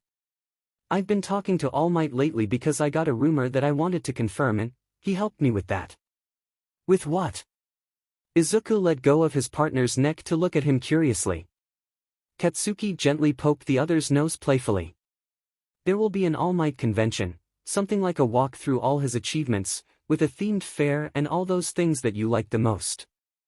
Katsuki shrugged at his boyfriend's surprised look.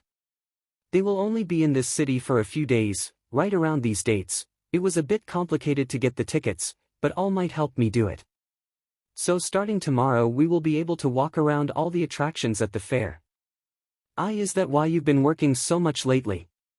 The green-haired boy asked as he took his boyfriend's face again so he could caress his partner's cheekbones where those dark circles were visible. The green-haired boy felt so moved and happy that he didn't know how he could be able to thank him for such a appealing detail. I told you it was nothing, nerd. There was no need for you to try so strong, Kacchan. Katsuki smiled sincerely before kissing the green-haired boy's forehead lovingly. It was worth all the effort, Zuzu. Oh look, a shooting star. Izuku turned his gaze to where his boyfriend was pointing, smiling like a little child. We have to make a wish, Kacchan. I don't know about you, nerd. But I already have everything I want and even more right here. Katsuki smiled again as he stood up with the green-haired boy in his arms. Go to sleep, nerd. Otherwise you won't have the energy for tomorrow. Hey! Izuku laughed blushing, but allowed the blonde to lay him down on the futon.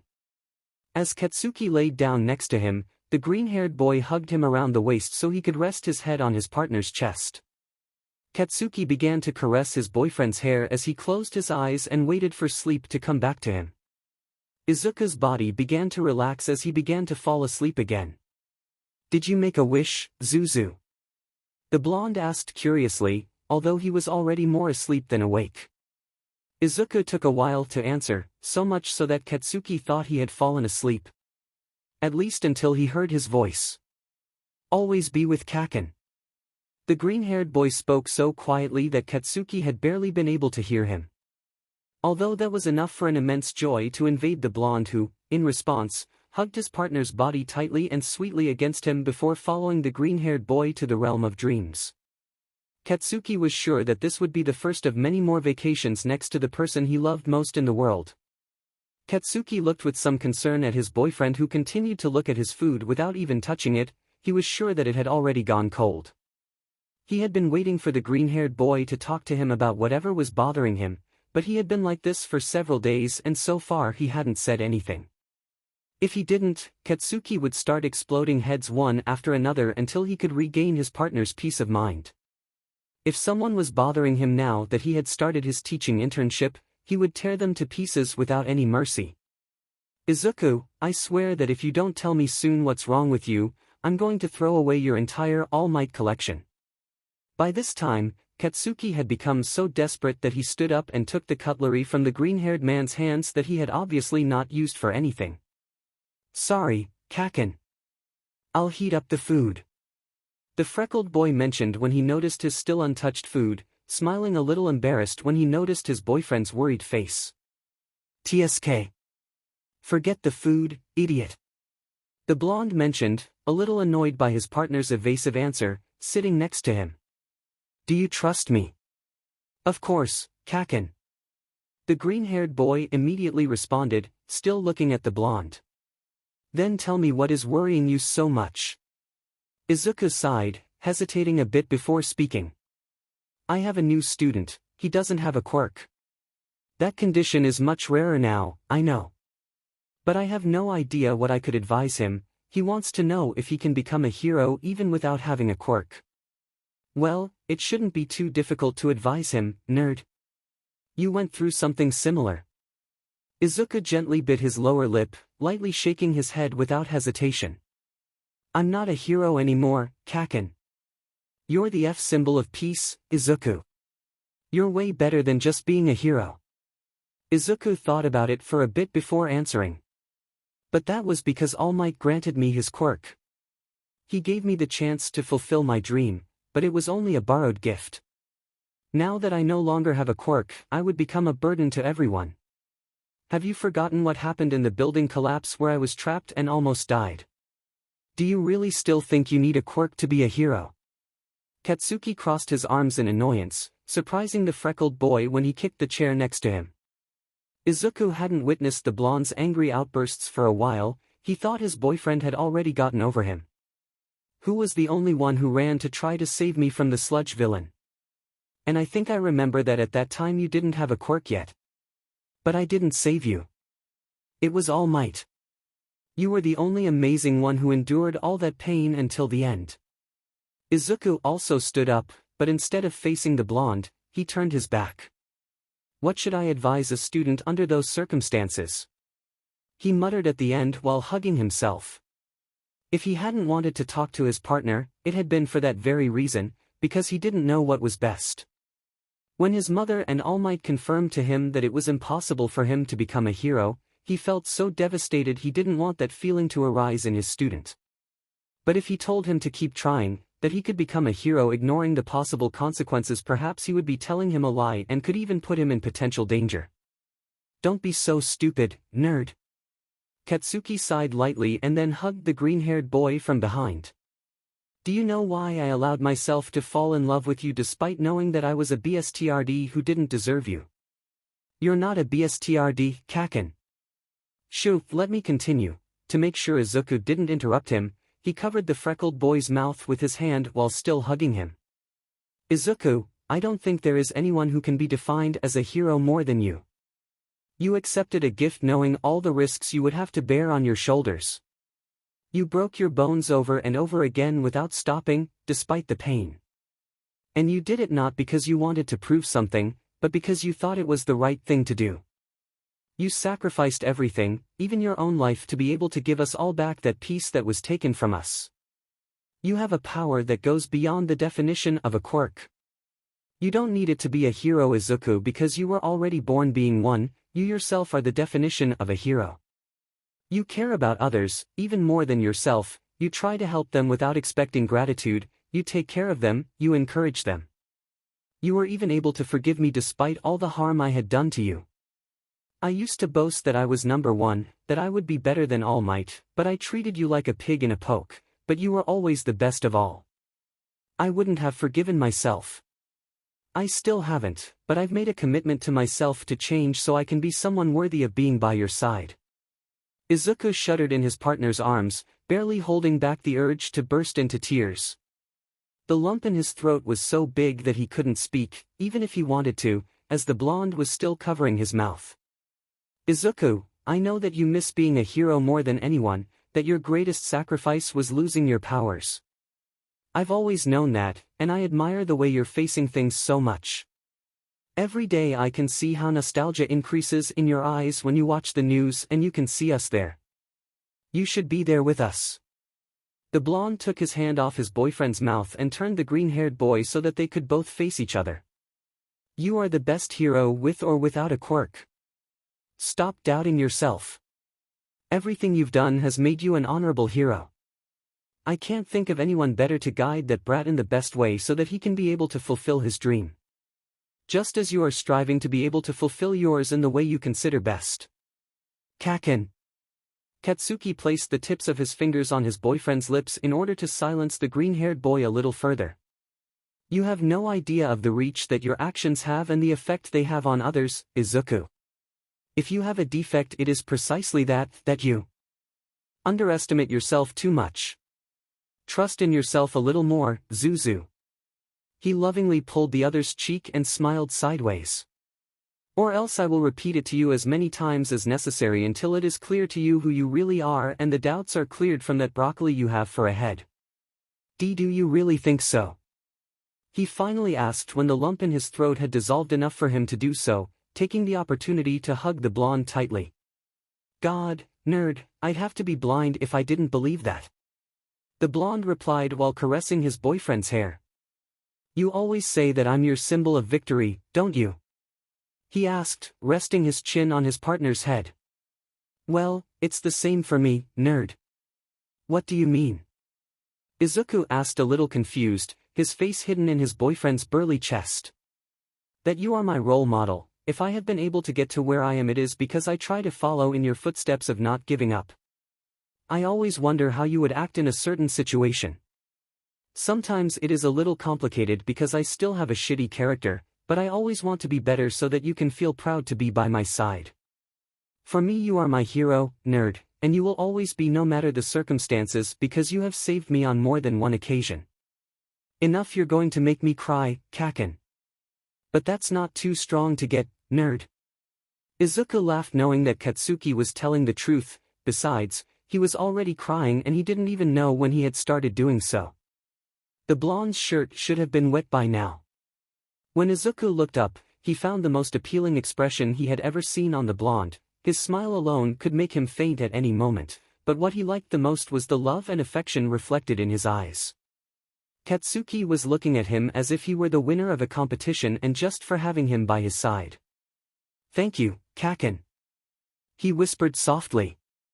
Izuku had spent several days worried about not knowing how to best support his student, and with each of the words Katsuki had said to him, he had taken care of erasing all his insecurities. He felt light again and the warmth that his partner always possessed seemed to have seeped into every pore of his skin. He had never felt so loved and confident in himself. Don't thank me, nerd. Katsuki clung to the other's waist, preventing the green-haired boy from leaving so he could embrace him just as he had wanted to do for a long time. With the tip of his tongue, he delicately outlined Izuku's thin lips in a silent request that was conceived when the latter parted his lips. The blonde stifled a satisfied growl when his tongue entered the oral cavity to meet his partner. Katsuki pressed his body closer to the green-haired boy's, seeking all the closeness possible while he dedicated himself to devouring Izuku's mouth just the way he liked it. Feeling his boyfriend's body shudder with just one embrace made him feel enormous satisfaction, and a possessive feeling completely took over him. 𝗬𝗓𝗄𝗧 was his and no one else's. For that reason, he would do everything possible to ensure that his partner's dream came true, and since his name was Katsuki-bikugo, he would achieve it. Food, nerd. She whispered against the boy's lips with a cocky smile. It's your turn to heat it up. Ha! Yes, sure. Izuku blinked as he emerged from the cloud of pleasure the blonde had brought him into. his face flushed at being exposed. "I'm doing it now." Katsuki let him go, laughing a little as he sat back down in the dining room. It was now clear to him that he had to find some way to get the nerd back on the battlefield as an active hero, no matter what. It was a promise he would make not only to Izuku but to himself. No matter what or how long it took, he would return to his Deku and they would fight shoulder to shoulder again. "What are you supposed to be doing, Kacchan?" Izuku frowned as he noticed what his explosive partner was doing in the living room, just as he was changing his shoes in the Genkan. Since the night before, he had noticed that his boyfriend was not quite right. He had noticed his irritated eyes, his red nose, and his increasingly frequent sneezes. Katsuki had sworn up and down that it was nothing, and had ignored him when he recommended that he take a couple of cold pills. As a result, when he woke up, Katsuki had gotten up with a temperature of almost 39 and in a terrible mood. Izuku had to persuade him to stay home to rest, and he had even had to call his agency to let them know that the blonde would not be coming because he was sick. Katsuki yelled that he was exaggerating and that he wouldn't go to the doctor, making the green-haired boy angry and causing 𝗵𝘃𝗁𝗃 to approve him to miss 3 days so he could take advantage and rest, but that if he even stepped foot in the agency, then instead of 3 days it would be a full week. Katsuki claimed that everyone was exaggerating and that it was just a simple cold from being soaked after a villain suddenly attacked him, throwing ice-cold water at him. Izuku had only had to leave for an hour to go to the university to hand in his assignments, and then he had asked for permission to be absent for a couple of days. It was the only way he could think of to be able to take care of the blonde, but he had just found out that it was impossible to leave him alone, because his partner seemed to not want to cooperate at all in taking care of himself. "I'm bored, nerd." The green-haired boy didn't answer, but as he adjusted his iwabaki, he rolled his eyes in amusement despite still being annoyed by his boyfriend's recklessness. He then approached Katsuki, who was doing push-ups on the floor, and leaning down a little, touched his forehead. "But you're burning with fever, Kacchan." Izuku opened his eyes in surprise and concern. He was sure that the blonde had gotten worse. "It's not. Don't even think about saying it's nothing, Katsuki-𝗵𝘃𝗀𝗁𝗃." The blonde stopped all kinds of complaints he had already prepared to look at his boyfriend in surprise. He never said his full name, never, not even when they were just children. He swallowed with some difficulty, knowing that it was not the right time to tell his partner that his throat was also starting to hurt. He had the decency not to say a word. It was obvious that Izuku was quite annoyed with him. "You will take off those sweaty clothes, take a quick shower and go to bed, understand?" "But..." "Did you understand, Katsuki?" The blonde looked away, but after a few minutes, he nodded softly. Izuku sighed as he watched the blonde's back as he walked down the hall towards his room. Why did he have to be so stubborn? He shook his head lightly before pulling out his phone. He had a feeling it was going to be a long night. When he found the contact he was looking for, he dialed. He was answered on the third ring. "Mother?" "Izuku." "What a surprise. How have you been?" "Very well, thank you, Mom." Izuku smiled at the joy his mother was transmitting to him, almost imagining her smile. "Do you remember when I had a cold as a child and I had a high fever? What did you give me? Are you feeling sick, Izuku?" "No. I'm fine. It's Kacchan." He answered cautiously. Both he and Katsuki hadn't made their relationship public yet, and his mother only knew that they lived together as the childhood friends they were, so he didn't know if his mother would misunderstand the situation. Although if her mother suspected something, she hadn't said anything so far. "Do you have anything to write on?" "Yes, wait." Izuku entered the room they shared carefully and quietly. He didn't want to interrupt his partner's sleep, who had apparently decided to sleep after his shower. Upon reaching the right side of the bed, he placed the tray he was carrying in his hands on the surface of the nightstand they had. The green-haired boy grimaced as he placed his hand on his boyfriend's forehead once again. Despite the shower he had taken, he could still feel his skin was too hot. The fact that the blonde's cheeks were flushed and his breathing was so heavy and ragged wasn't a good sign. He even seemed to have gotten a little worse. Why should he have such a stubborn partner when he got sick? Kacchan, wake up, you need to take the medicine and eat a little. Afterwards you can sleep as much as you want. The green-haired boy mentioned, shaking the blonde a little to get him to wake up. Nerd, the blonde's eyes opened heavily as he sat up with the help of his boyfriend. I'm not hungry. But you have to eat something before taking the medicine. Come on, at least eat some jelly. 𝗧𝗵𝗃 took the jelly container and took a little with a spoon. Then he carefully brought it to the blonde's mouth, at the same time he placed the thermometer on his lap. Adjust your thermometer in the meantime. The blonde reluctantly placed the thermometer under his armpit as he chewed softly. Well, at least this stuff isn't sweet. Sure, love. 𝗧𝗵𝗃 made a mental note of the blonde's new symptom, loss of taste. 𝗧𝗵𝗃 was too preoccupied to notice the way he had told the blonde, and Katsuki was sick enough to not pay attention. 𝗧𝗵𝗃 made sure his boyfriend finished the jelly before passing him the medicine along with a cup of steaming tea. What is that, nerd? Even though I'm sick, I can still smell how disgusting that stuff is. The blonde mentioned, making a face of disgust as he pushed the cup away from himself. Better not ask, 𝗧𝗵𝗃 murmured softly as he took the thermometer from his boyfriend so he could analyze it. You should take the tea and the pill, they will really help you. I'm not taking that, 𝗧𝗵𝗃. 39.5 degrees.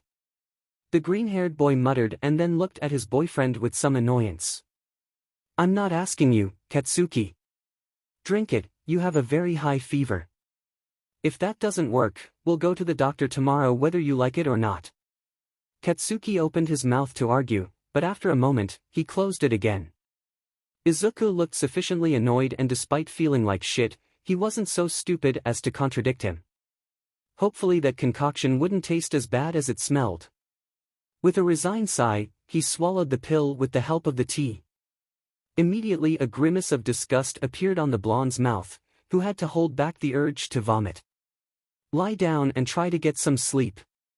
I'll come by later to check on you. 𝗧𝗵𝗃 gathered everything up, placing it on the tray and then, leaning over his partner, he kissed his forehead. Rest, Kacchan. The blonde smiled as he closed his eyes. 𝗧𝗵𝗃 could be as upset with him as possible, but he was always overcome with worry. After a few minutes, sleep took over his body, although it was quite restless. The night was quite long, at least for 𝗧𝗵𝗃. The blonde's fever didn't seem to want to go away, so he had to try to lower it using cold water cloths. The green-haired boy lost count of the times he had changed the cloth on his boyfriend's forehead. He had even passed said cloth over some areas of his body to try to speed up the process as much as possible. He didn't sleep at any time, watching out for any kind of discomfort his partner might have. The fact that the blonde hadn't opened his eyes despite everything the green-haired boy had done was enough of a sign to show how bad he was. The green-haired boy had never been more alert than he was that night. 𝗧𝗵𝗃 didn't calm down until he could see for himself that the blush on his boyfriend's face was diminishing, that his breathing was normalizing, and that the sweat on his body was disappearing. Only then did he decide to undress his boyfriend to wipe the sweat off his body, putting on some fresh, light pajamas when he was done. A few minutes before dawn, the green-haired boy finally allowed himself to relax a little when he saw that his boyfriend's face was still calm. Tired, the freckled boy decided to sit next to his partner, on the bed, with his legs stretched out on the mattress and his back leaning against the headboard.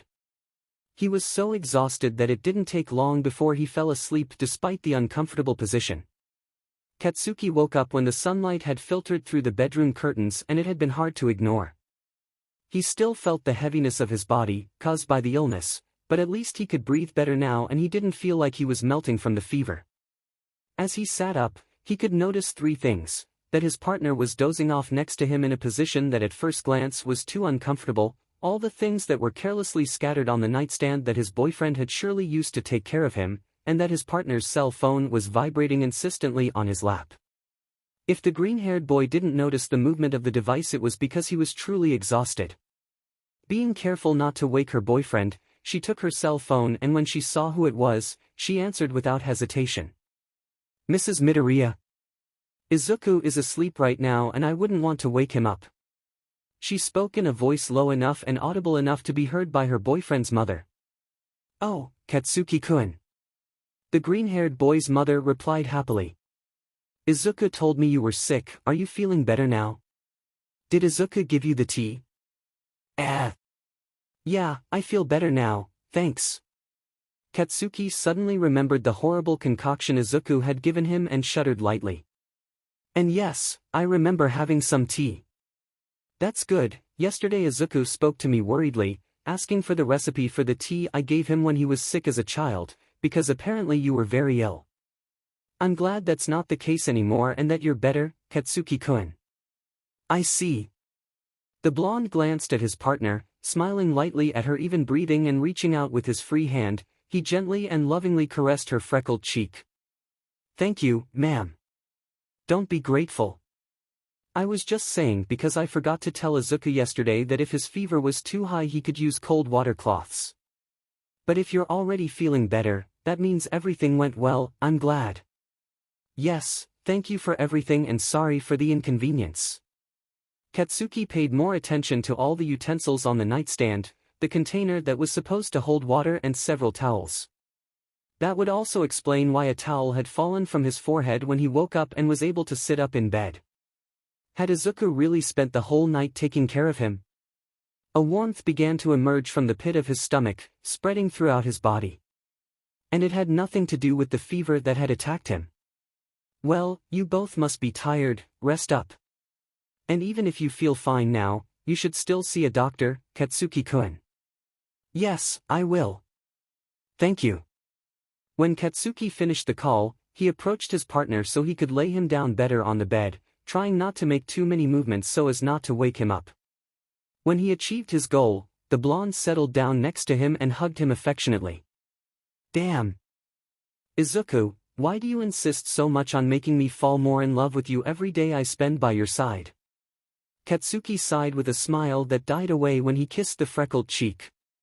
When he moved away a little, it was impossible for him not to look at his partner with affection when he, unconsciously, began to seek his warmth until he could wrap his arms around his waist and rest his cheek on his chest as was already customary between the two. Thanks for always being with me, Izuku. The blonde kissed his boyfriend's forehead and finally whispered in his ear.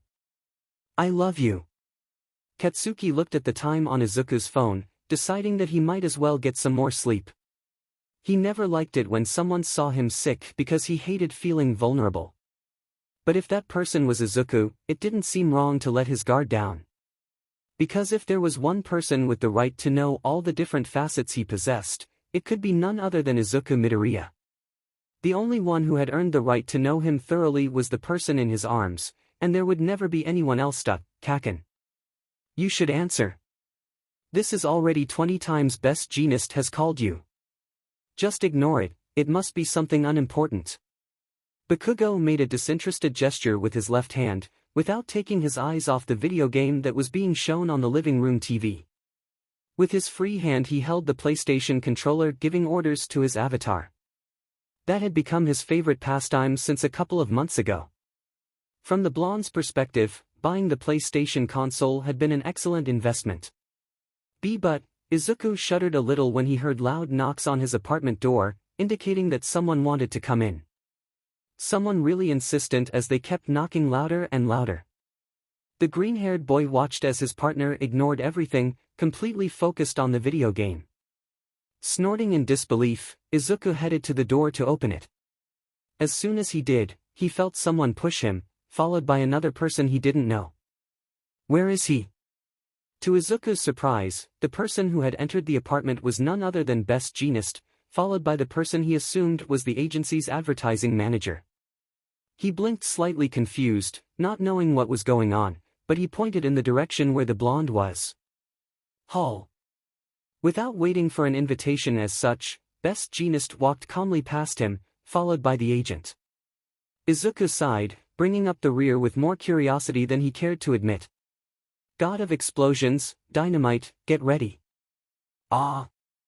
Bakugo arched his eyebrow in irritation. He paused the game and stared at his boss and mentor. Why are you here?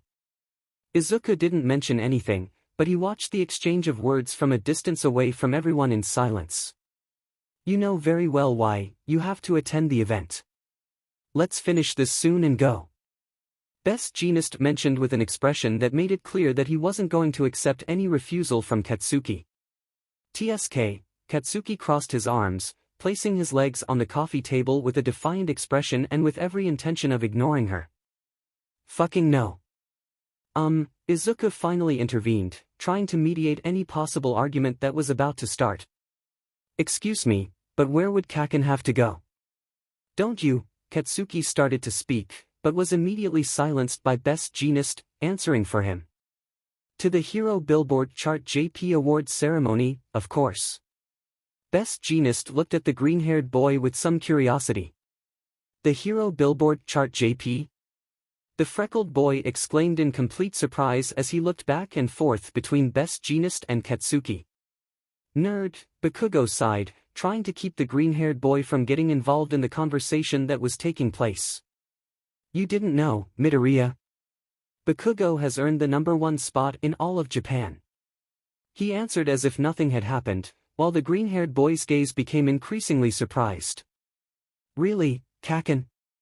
𝗧𝗵𝗃 looked at his partner with absolute pride and a huge smile. That's great. You have to go. No. I won't go. 𝗵𝗃𝗃, stubborn as ever, looked away, ignoring his boyfriend's enthusiasm. 𝗵𝗃𝗃, we already talked about it. You have to attend. 𝗵𝗃𝗃 intervened, noticing how both boys began to argue. I won't, I'll be #1 whether I attend that silly gala or not. Katsuki frowned as he crossed his arms. Kacchan, 𝗧𝗃𝗃 approached his partner, sitting next to him. You've worked so hard for this for so long, you've earned it. Everyone should see what a great hero you are. It doesn't make sense, don't insist, nerd. The agent was about to intervene, perhaps to try to convince the blonde that attending this event would be very important for the future of his career as a hero, but 𝗵𝗃𝗃 silenced him with a gesture of his hand. If anyone could convince Katsuki 𝗵𝗃𝗃 to attend an event of such magnitude, it was undoubtedly 𝗧𝗃𝗃 Midoriya. Why not? This is too important to ignore, Kacchan. 𝗵𝗃𝗃 clicked his tongue, glancing at 𝗵𝗃𝗃 and the nosy agent, displeased at not being able to speak freely with his boyfriend. He hadn't wanted to talk to 𝗧𝗃𝗃 about it, because he knew that, although the green-haired boy would be genuinely happy for him, it was also a bitter reminder of what he had lost. Kacchan? 𝗧𝗃𝗃 whispered softly. It doesn't make sense because you won't be there. He murmured as well, but still didn't look at his partner. 𝗧𝗃𝗃 smiled wistfully, longing to be able to hug his partner, but refrained from any kind of display of affection knowing that they were not alone. He fell silent as he sorted his words in his mind. To say that he wouldn't like to be at that event, shoulder to shoulder with his partner, would be a lie. He wouldn't mind having a lower number in the ranking if it meant being with the blonde. But he couldn't be so selfish as to take his side at that moment and support the idea of him not going, knowing that it was something that the blonde really longed for, even if he denied it. Kacchan, he started, catching the blonde's attention instantly.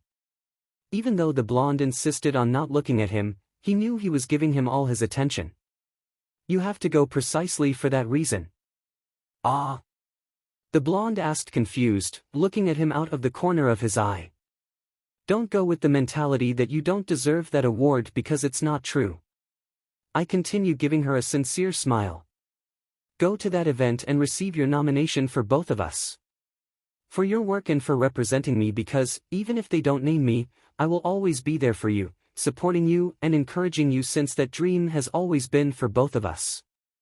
𝗵𝗃𝗃 remained silent, however. Something 𝗧𝗃𝗃 had said had caught his attention. He then looked at 𝗵𝗃𝗃 with determination. He stood up and walked over to his mentor, who had raised an eyebrow at his presence. The green-haired boy sat there a little confused by his partner's sudden reaction. I'll go. 𝗵𝗃𝗃 continued with his neutral face, waiting for the possible condition that the blonde would say in order to accept. The agent jumped with excitement and 𝗧𝗃𝗃 smiled at the explosive blonde's decision. But 𝗧𝗃𝗃 has to come with me. Yeah? 𝗧𝗃𝗃 stood up, looking at his partner in surprise. But Kacchan. I don't know if that, the agent began to speak, but 𝗵𝗃𝗃 immediately silenced him with a look. That's fine by me, that's why I came prepared.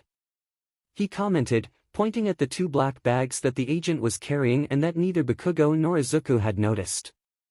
I thought you might say something like that. Get changed, we'll be waiting for you outside. The agent left the 2 bags on the sofa and then followed Best Jeanist, still not very convinced of the situation. When they left, neither Izuku nor Katsuki had stopped looking at the 2 bags in amazement. Well, that was easier than I thought.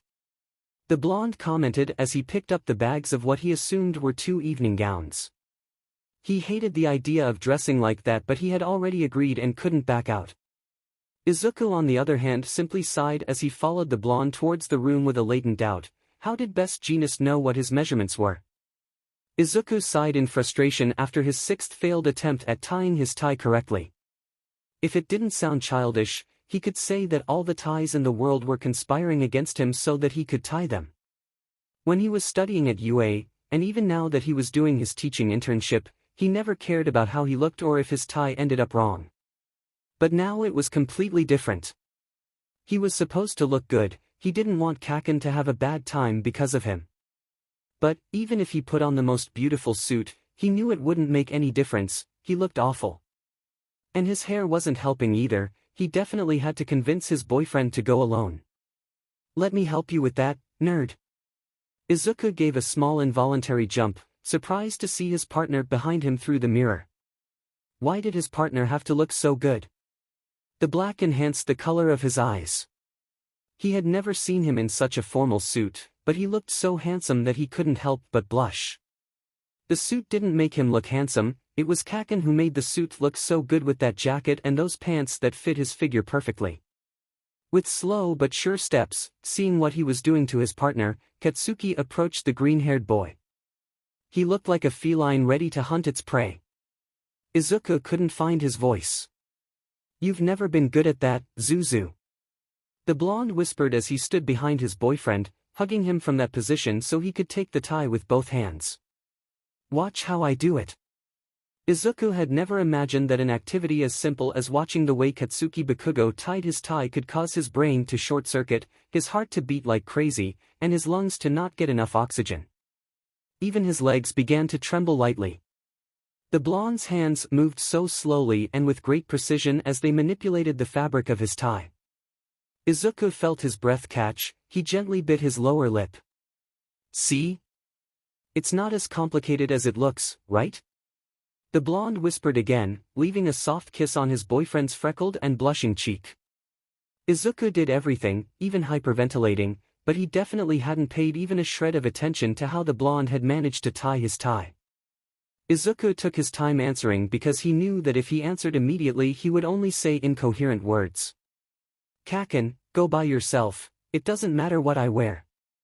I look terrible. Ha! Are you crazy? Katsuki made the green-haired boy turn around so they could face each other and gave his cheek a little pinch. I'm controlling myself so I don't jump on you, nerd. If anyone at that fucking event dares to look at you with bad intentions, I'll blow their head off. The blonde gently held his boyfriend's chin with his hand to prevent him from looking away. Katsuki had said that seriously and sincerely. All of this got out of control because of me, because I didn't know how to tell you, but now I'll make things right. Izuku, could you come to the hero billboard chart JP with me? Izuku blushed again. How did the blonde always manage to make him feel so helpless and without any kind of argument to deny his wishes? He absent-mindedly bit his lower lip once more, to finally nod when he wasn't able to say it with words. And just so we're clear, nerd. The blonde tilted his face so he could be at eye level with his partner while he watched him intensely. I love how you look in that suit, if we didn't have to go I would take it off you right now and kiss you whole. Katsuki growled before eliminating the distance between them and without letting his boyfriend reply, he kissed him demandingly while he clung to the boy's waist with his free hand as if his life depended on it. The blonde didn't break away from the kiss until he became aware of the incessant knocks on the apartment door. Surely Best Jeanist had become desperate again. The blonde cursed under his breath. Why the hell did I have to give my address to the agency? Katsuki glared at the door of the room as if he were looking at his mentor, but he finally sighed when he heard his boyfriend's broken laughter. Come on, nerd. The blonde smiled warmly at the green-haired boy, leaving one last kiss on his forehead. The blonde guided his boyfriend to the door, holding hands. He knew that when they left they would have to act as friends only, but Katsuki felt calm to be able to feel the support of his partner. And as if Izuku echoed his thoughts, he smiled fondly at him while giving their joined hands a gentle squeeze before finally letting go and opening the door. Yes, 𝗵𝗃 could be considered the luckiest being on the entire fucking planet, and he hoped to one day reciprocate all that support his boyfriend gave him, the hustle and bustle of the people, the flashes of the spotlights, the constant questions from the reporters, the applause, the laughter, the clinking of crystal glasses and the general hubbub, was something Izuku was not used to. He was feeling so overwhelmed that he had to sneak away to get some fresh air. The place where the hero billboard chart 𝗵𝗃 was taking place could not be described in any other way than as a mansion. A huge mansion. It was too much for him. For the first time he could understand a little how overwhelmed Uraraka felt when she saw excessively expensive things. The fact that he had become overwhelmed when everyone at the party decided to give him all their attention, describing a review of all his achievements as a hero, had nothing to do with it feeling like he was running away from everyone. No, of course not. In the end, his little escapade had led him to what Izuku had called a real garden, not like the one he had in his small apartment. It's funny that the current symbol of peace should run away from the party where he was just recognized. Izuku jumped in surprise at being discovered so soon. At least he had hoped to have a few minutes of peace before having to return to the party. He didn't want his boyfriend to worry about his absence either, so he had only planned for it to be a short space of time so he could breathe some fresh air. When the green-haired boy turned to see who had approached, he smiled sadly as if he were a child who had been caught in a prank. Rock. Izuku decided to sit on one of the benches in the center of the garden in front of a large fountain that was currently active. I don't think I'm as great as 𝗲𝗵𝗃 to receive that title, besides, he's still alive. The green-haired boy smiled calmly with his eyes calmly on the water running through the fountain and relaxing precisely because of its sound. I had forgotten how kind you usually are, Midoriya. Izuku laughed softly as he shrugged slightly at the hero's words.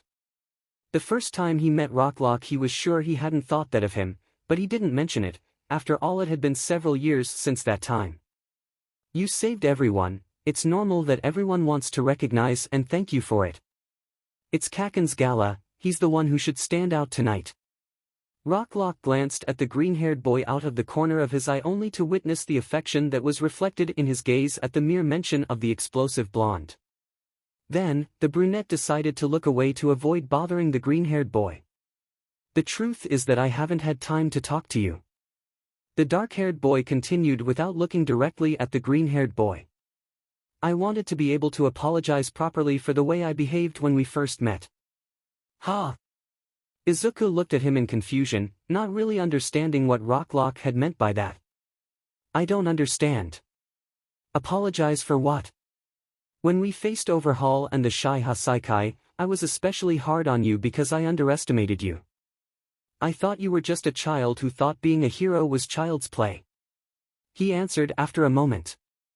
But then I realized that wasn't the case. You proved to be a true hero and you continued to prove it with every obstacle that crossed your path. Not only did I see it, everyone noticed it, and that's why they want to thank you. Izuku blinked in surprise, feeling his cheeks flush slightly. There's no need for you to say anything, Midoriya. I just thought it was fair for you to know. Rocklock turned his gaze to a certain blonde who was approaching them in a carefree manner and decided to end the conversation by standing up. I think they're looking for you. I'll go back to the party. It would be a mistake on my part to waste the free food. Izuku chuckled softly as he watched him leave. When Rocklock walked past Katsuki, he simply nodded, giving up his turn to talk to the freckled boy. Looks like you're in high demand today, nerd. Izuku looked up to see his boyfriend, unable to help but blush lightly. The carefree demeanor his boyfriend displayed, who had decided to unbutton his jacket along with the first few buttons of his shirt, leaving part of his chest exposed, and who had his hands in the pockets of his pants, gave him a wild beauty that drove his already unstable heart crazy. Maybe it was time to accept that his partner was harmful to his health, but he flatly refused to give up the privilege of being with him every day. "Don't overdo it, Kacchan." Izuku smiled fondly at him, stepping aside to give the blonde more room so he could sit next to him. "You seemed pretty busy too. Are you sure you can just disappear from the party like that?" Katsuki shrugged and, as if he didn't want anything else, he extended his arms over the back of the bench, taking advantage of the position to surround the green-haired boy's shoulders in a subtle hug. I received the appointment, I shook the hands of those extras. From my point of view, I already fulfilled what I had come to do, so I have every right to disappear whenever I please." Katsuki lowered his face a little towards his boyfriend's ear so he could whisper softly. "Besides, I had to make sure that the guy with the weird afro didn't take advantage of you." "Kacchan." Izuku blushed softly, giving the blonde a light punch to the side, without the real intention of hurting him, as a reprimand. "I remind you that Rocklock is married and has a son. That wouldn't stop me from seeing you, Zuzu." "You're exaggerating, Kacchan." The green-haired boy stuck his tongue out in a clearly playful gesture that made his partner laugh. Katsuki didn't answer right away, but he leaned in close enough to steal a quick kiss from his boyfriend. "Why don't you tell me the real reason why you decided to skip the party, nerd?" Katsuki rested his chin on the other's shoulder. From that position he could only see his boyfriend's profile, but he could smell the green-haired boy's citrus cologne that made him smell so delicious and that he liked so much. Izuku sighed lightly as he took the blonde's free hand so he could absent-mindedly play with his fingers. "It's no big deal, don't worry about it." "Izuku, you're my partner, the one I'm sharing my life with. Do you think there could be anything in this world that refers to you that I don't care about?" Izuku blushed as he looked down, but Katsuki never stopped watching him. "Or, were you hoping that since you don't have a quirk now, no one would remember you? That's why you were overwhelmed by their attentions and that they proclaimed you as the new symbol of peace, isn't that right?" Izuku stared at him in surprise, not really knowing what to say. Sometimes he forgot that Kacchan knew him as well as if he were an open book from beginning to end. Not getting a response from the green-haired boy, Katsuki sighed before standing up. He then stood in front of his boyfriend and held out his hand to help him get up. "Shall we dance?" "Ha!" Izuku blinked in confusion as they were still in the garden. "Here? No music?" Katsuki shrugged as he grabbed the green-haired boy's waist. "Why not? The music in the living room is heard well enough. We don't need any nosy extras around us, it'll just be you and me." The green-haired boy laughed softly, somewhat sadly, but still dared to put his arms around the blonde's neck. "I don't really know how to dance, Kacchan." "Neither can I." The blonde decided to start moving his feet in a gentle back-and-forth motion, guiding his boyfriend in that way. "But there's nothing I can't do, especially if I'm with you." Izuku laughed again, feeling himself blush enough to hide his face in the other's neck. With his eyes closed and a subtle smile, he inhaled deeply the cinnamon scent of the blonde's lotion that he liked so much. A scent that always managed to calm him down. Unconsciously, he left a small kiss on that spot, a gesture that made the blonde shudder and made his skin crawl. He didn't know what he was doing, but he fully trusted Kacchan to guide him in that improvised dance. "Always so confident, Kacchan. Admit it, nerd, that's what you like most about me." In a quick movement that surprised the green-haired boy, he separated himself enough from the green-haired boy to make him spin slowly. Then, stopping the movement, the blonde leaned his body over the freckled boy's so he could look at him with devotion. Izuku blushed again, but even in that position he didn't dare to look at his boyfriend. "I don't know, maybe." Katsuki brought the green-haired boy's body closer to him to continue dancing slowly, quite amused by the way his boyfriend was so obviously avoiding the subject. "Just for that I won't kiss you, Kacchan." Izuku laughed, barely following the new turn the blonde had made. "You couldn't possibly be capable of something like that." "I'm considering it." Katsuki smiled sideways for a moment before approaching the green-haired boy's face once more, kissing him softly. "Capricious nerd." Izuku smiled against his boyfriend's sweet lips and then hid his face once again in the blonde's neck. It was difficult to dance in that position, but Katsuki continued to slowly sway with his hands clinging to the green-haired boy's waist. They stayed like that for a while, swaying calmly, slowly, while their hearts synchronized in unison. Deku, do you remember what I mentioned to you a few days ago? About why I fell in love with you? Izuku flinched lightly, as his boyfriend had spoken very close to his ear. Did he remember that conversation? His heart still raced like crazy every time his partner's words echoed in his memory. He turned his gaze to his counterpart, feeling a little embarrassed, but still nodded lightly. Yes, I remember. I just have a feeling you're capable of forgetting too easily, Zuzu. Katsuki tightened his grip on the boy's waist so he could lift him up. Izuku clung to the blonde's shoulders in response, more surprised by the movement than anything else. Kacchan. But Katsuki ignored him completely, instead continuing to spin on his own axis and without letting go of the green-haired boy, to the rhythm of the song while smiling with amusement. You became our symbol of victory and role model, Izuku. Today you had to be at this party by my side because there is no one else with that right but you. I didn't want to do any of this simply because you weren't going to be there. Katsuki slowly lowered his boyfriend, gently hugging his waist to pull him closer to him.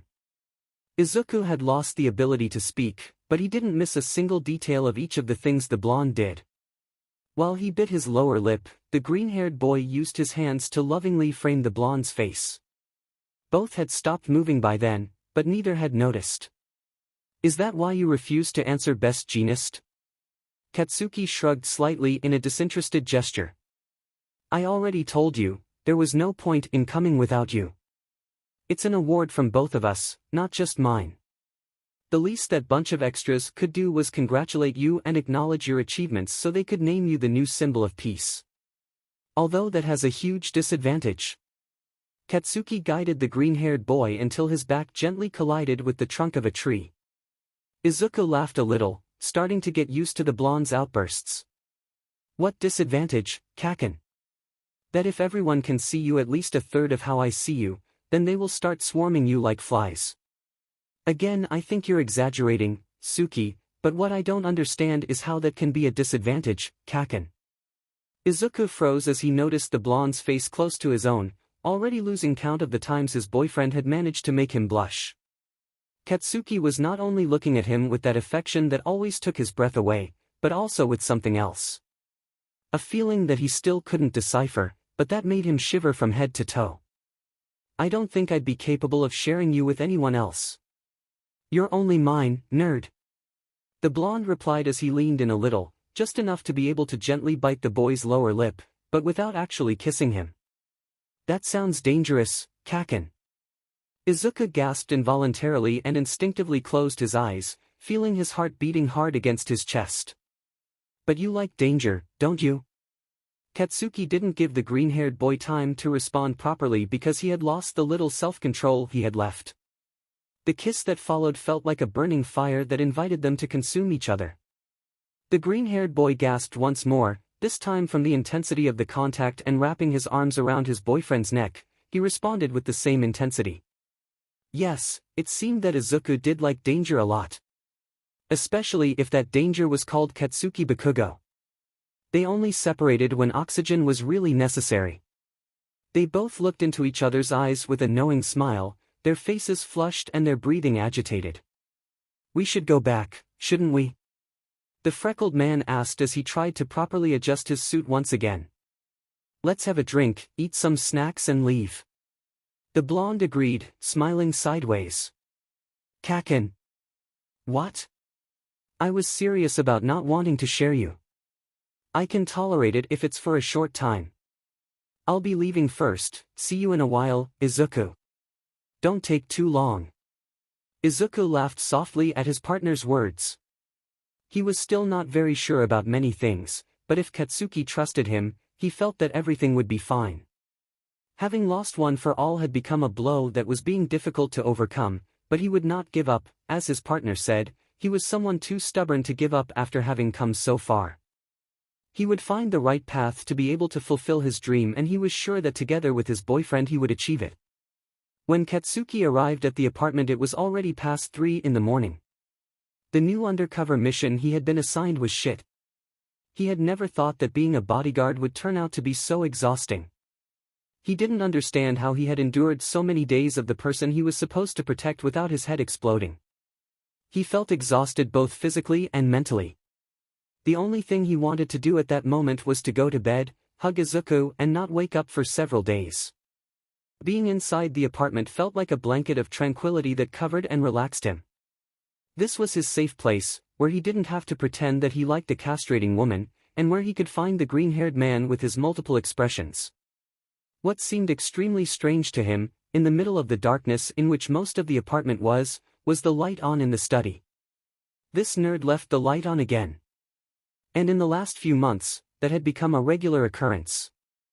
Sometimes it seemed surprising to him how much time had passed since they decided to live together to be able to get used to the routines they had established. Now, Izuku was preparing his thesis and spent hours on his research, locked away most of the time in the study.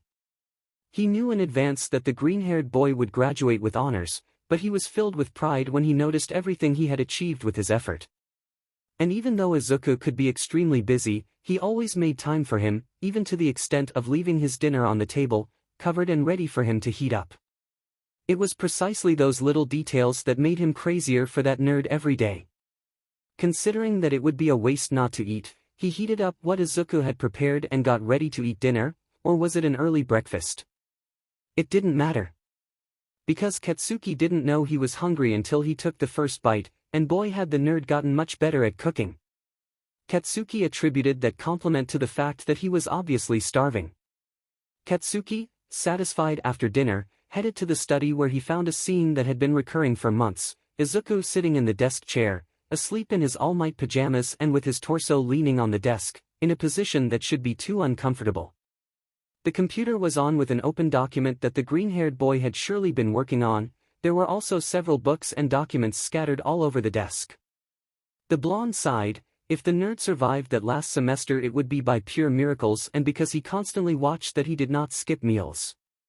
Resigned, he began to arrange the books and documents in such a way that they would not fall to the floor. Then, he saved the document from the computer before closing it and turning off the device. If you continue like this you will get sick, but you will never listen to me, right? Katsuki shook his head softly, knowing in advance that his boyfriend wasn't going to wake up anytime soon. However, his gaze softened and he couldn't help but smile fondly as he caressed his boyfriend's hair.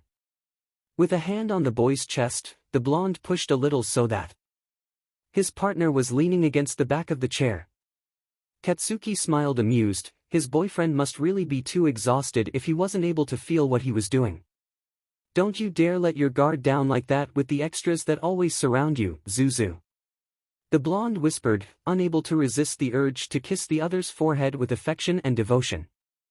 𝗵𝗃𝗁𝗄𝗵. Katsuki smiled again at the green-haired boy's meaningless babbling. He couldn't believe he was still asleep after the circus, somersaults and theater he had to do to lift his body and carry it. The mission he had now seemed more important than the one he had been doing hours ago, and it consisted of taking his boyfriend to rest in the bedroom they shared. The image of Izuku sleeping peacefully in bed in a fetal position while instinctively seeking his body heat caused the blonde a strange mix of amusement with a touch of tenderness. Izuku sometimes looked like a little cat just looking to be pampered. Something he definitely wouldn't admit out loud, under any circumstances. It was clear that his boyfriend had finally made a solid decision since the Hero Billboard chart JP Awards Gala, as he no longer looked discouraged and full of doubts. On the contrary, Izuku had returned to being the unruly and enthusiastic nerd that he liked so much. And that really relaxed him quite a bit, even though that meant that his partner was surrounded by duties, and his appearance looked closer to that of a zombie than a normal person. As soon as the blonde lay down next to his partner, she moved in her drowsiness until she managed to hug him around the waist and use his chest as a pillow. When did you become so capricious, nerd? Katsuki smiled, but contrary to his words, he reciprocated his partner's hug. Then he lowered his face so he could kiss his forehead with an obvious feeling of affection and protection. Motivated by the feeling of wanting Izuku to feel comfortable but mainly by the simple fact of doing something he enjoyed, he began to distribute soft caresses with his fingers in his hair, at the same time that he quietly hummed a melody, a behavior that he would never have with anyone else. But as always, with Izuku he was born to do things that, under other circumstances, and in the presence of any other of the extras, he would never be able to do. Kacchan? Izuku whispered, struggling mightily to open his eyes due to exhaustion.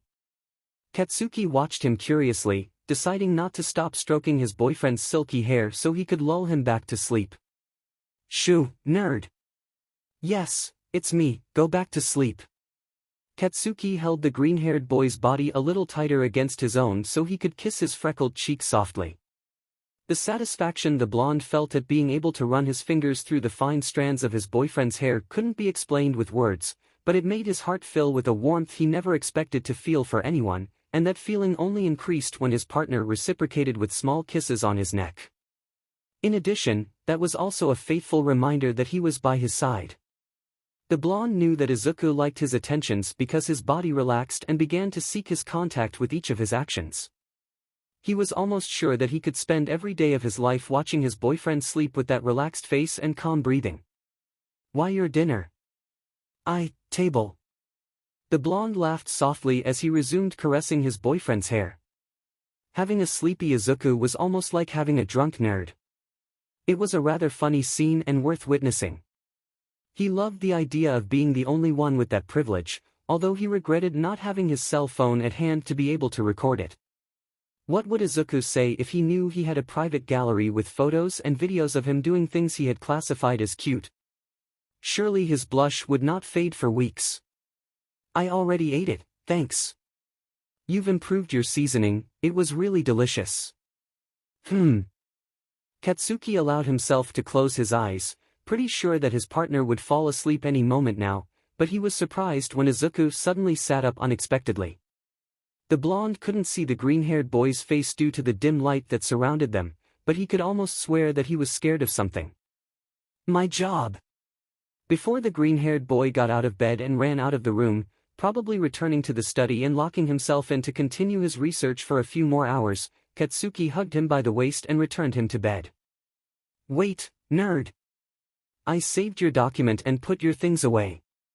It's almost 4 in the morning, you're going to rest and tomorrow you can continue with whatever you're into. But Kacchan. Just sleep, nerd. No complaints.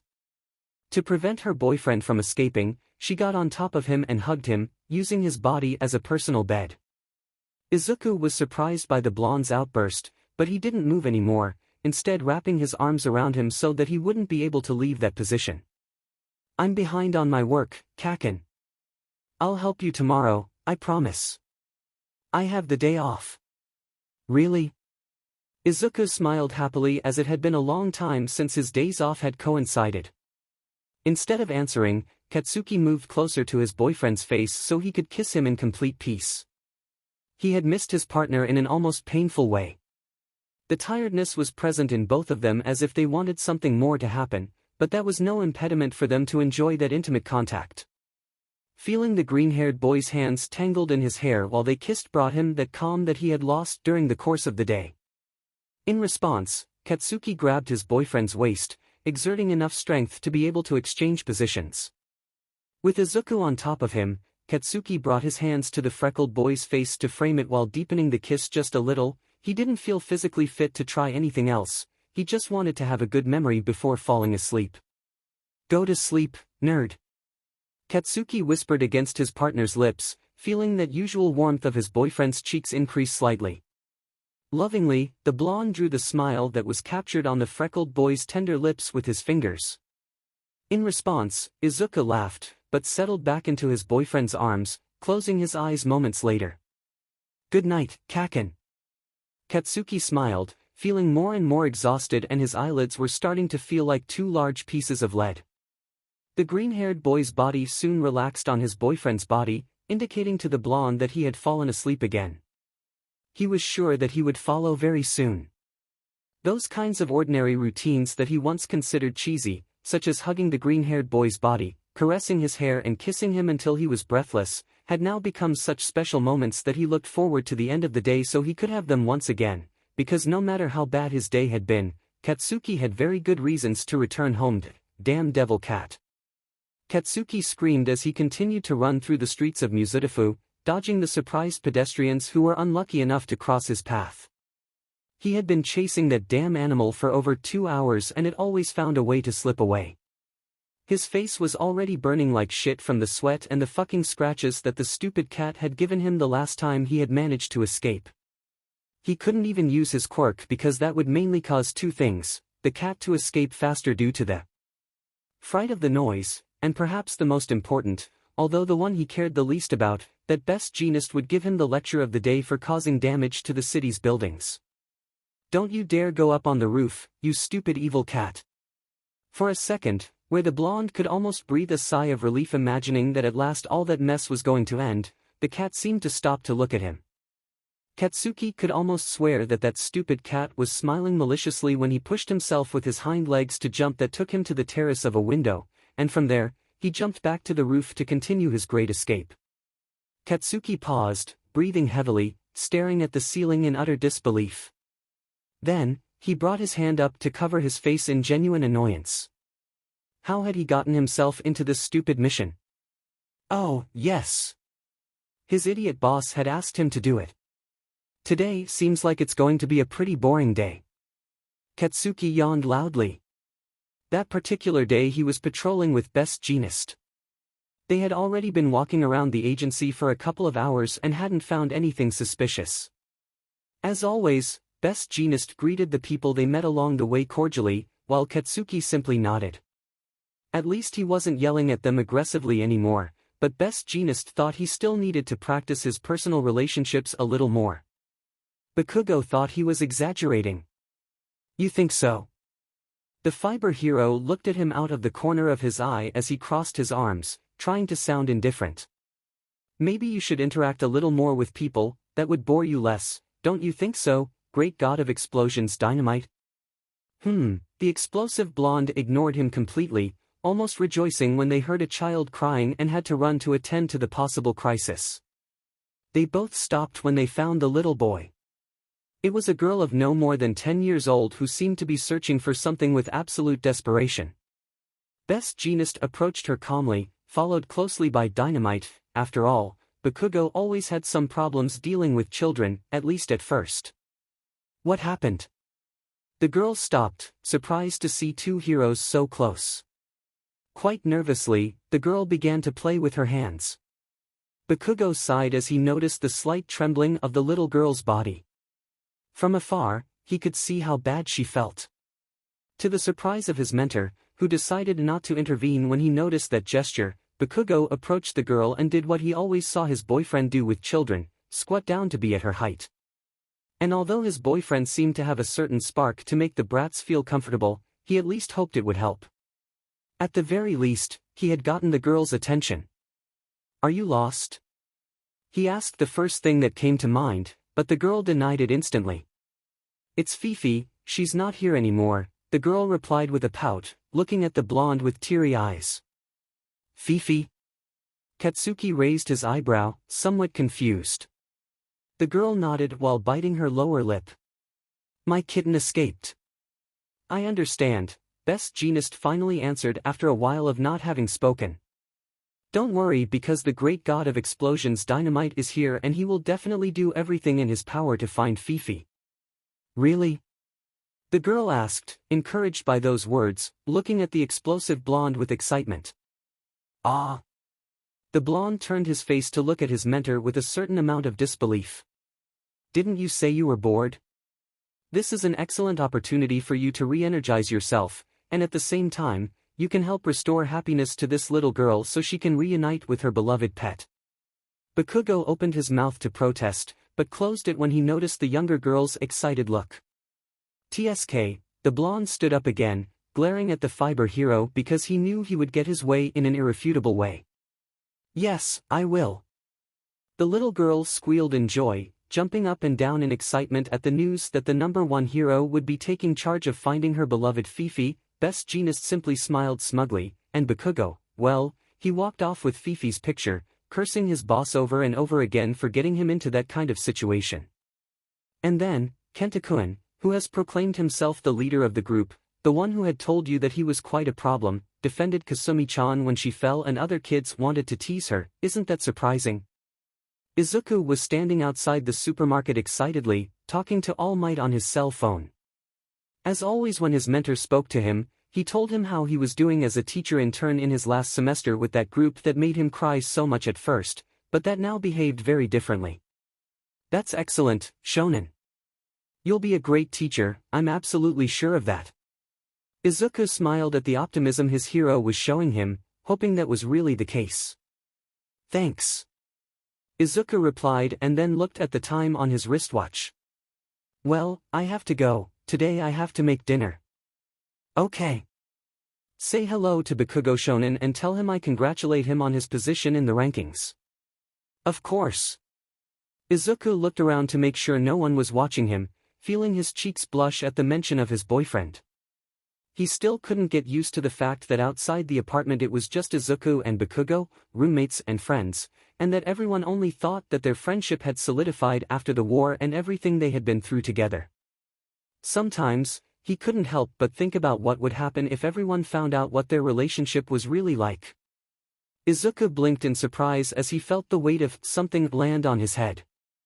His first instinct had been to shake off whatever had landed on him, but he changed his mind when he heard the sound of a meow.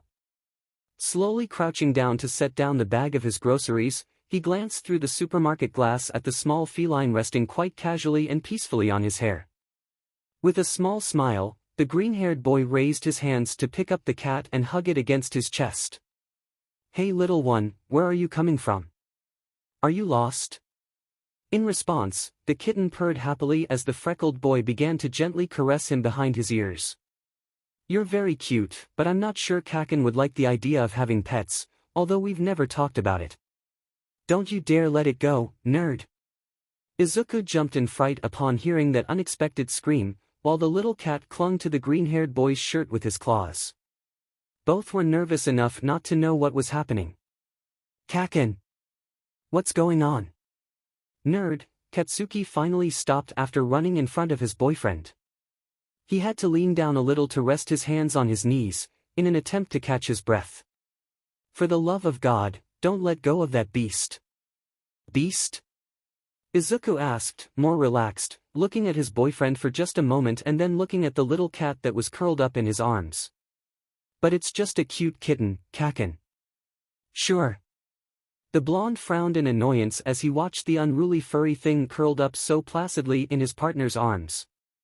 A twitch was forming in his eye as he watched the creature look at him from its comfortable position as if it were mocking him. It's a cat by the way and it has an owner. I've been running all over the city because this slippery furry thing with legs wouldn't let itself be caught.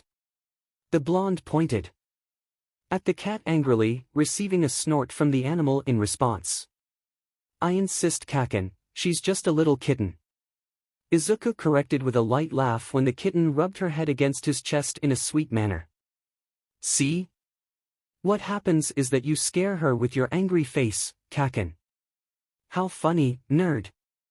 The blonde replied sarcastically, extending his hands in the direction of the animal. Give it to me so I can deliver it to its owner and finally finish this annoying mission. Don't be mad anymore, Kacchan. 𝗍𝗂 looked at the blonde with a small pout before giving the cat a short kiss on her nose. She's very cute and very well behaved, isn't she? 𝗍𝗂 laughed when the kitten meowed as if in response to his question, and it was the blonde's turn to snort at the sight of such a false performance by the animal. Then, in an act that took Bakugo completely by surprise, the green-haired boy brought the cat closer to his partner's face in such a way that the blonde's lips could touch the kitten's nose. Katsuki blinked in surprise, but automatically took the animal in his hands. He was speechless.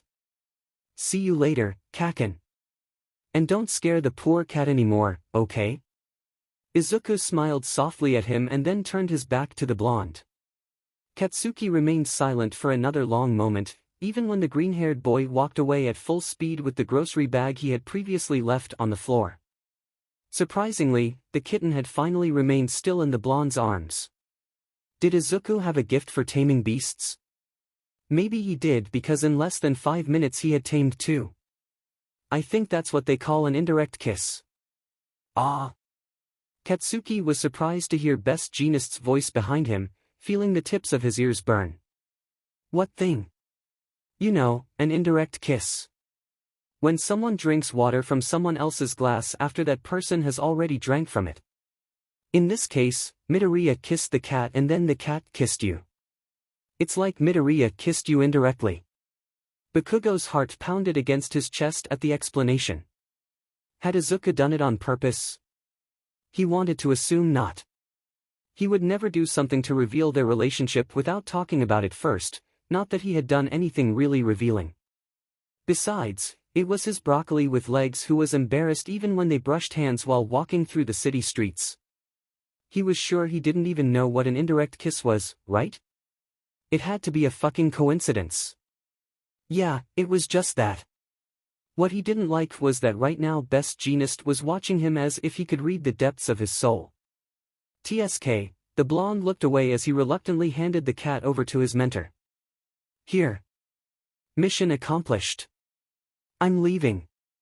Won't you personally deliver this kitten to its owner? 𝗵𝗃 asked with genuine curiosity as he watched the blonde approach. You never said to do it, just to find her, and I already did, so I'm leaving. 𝗵𝗃 received the cat without mentioning anything else about it, smiling a little as he absent-mindedly stroked the cat's head. He thought he had discovered something interesting and he was sure he shouldn't have done it. But, just as Bakugo's ears had turned red after learning the meaning of what an indirect kiss was, he was sure he had witnessed how Midoriya's face blushed when he had made the cat kiss Bakugo's lips, after having kissed the cat himself. What do you say? Am I right? 𝗵𝗃 asked, still lost in his thoughts. Meow? Yes, I think we should go now, your owner is waiting for you. 𝗵𝗃 began walking towards where they had left the miner. If what he suspected turned out to be true, it might bring too much trouble. He only hoped that Bakugo had the fortitude he had shown he had to be able to face that possible challenge in the future.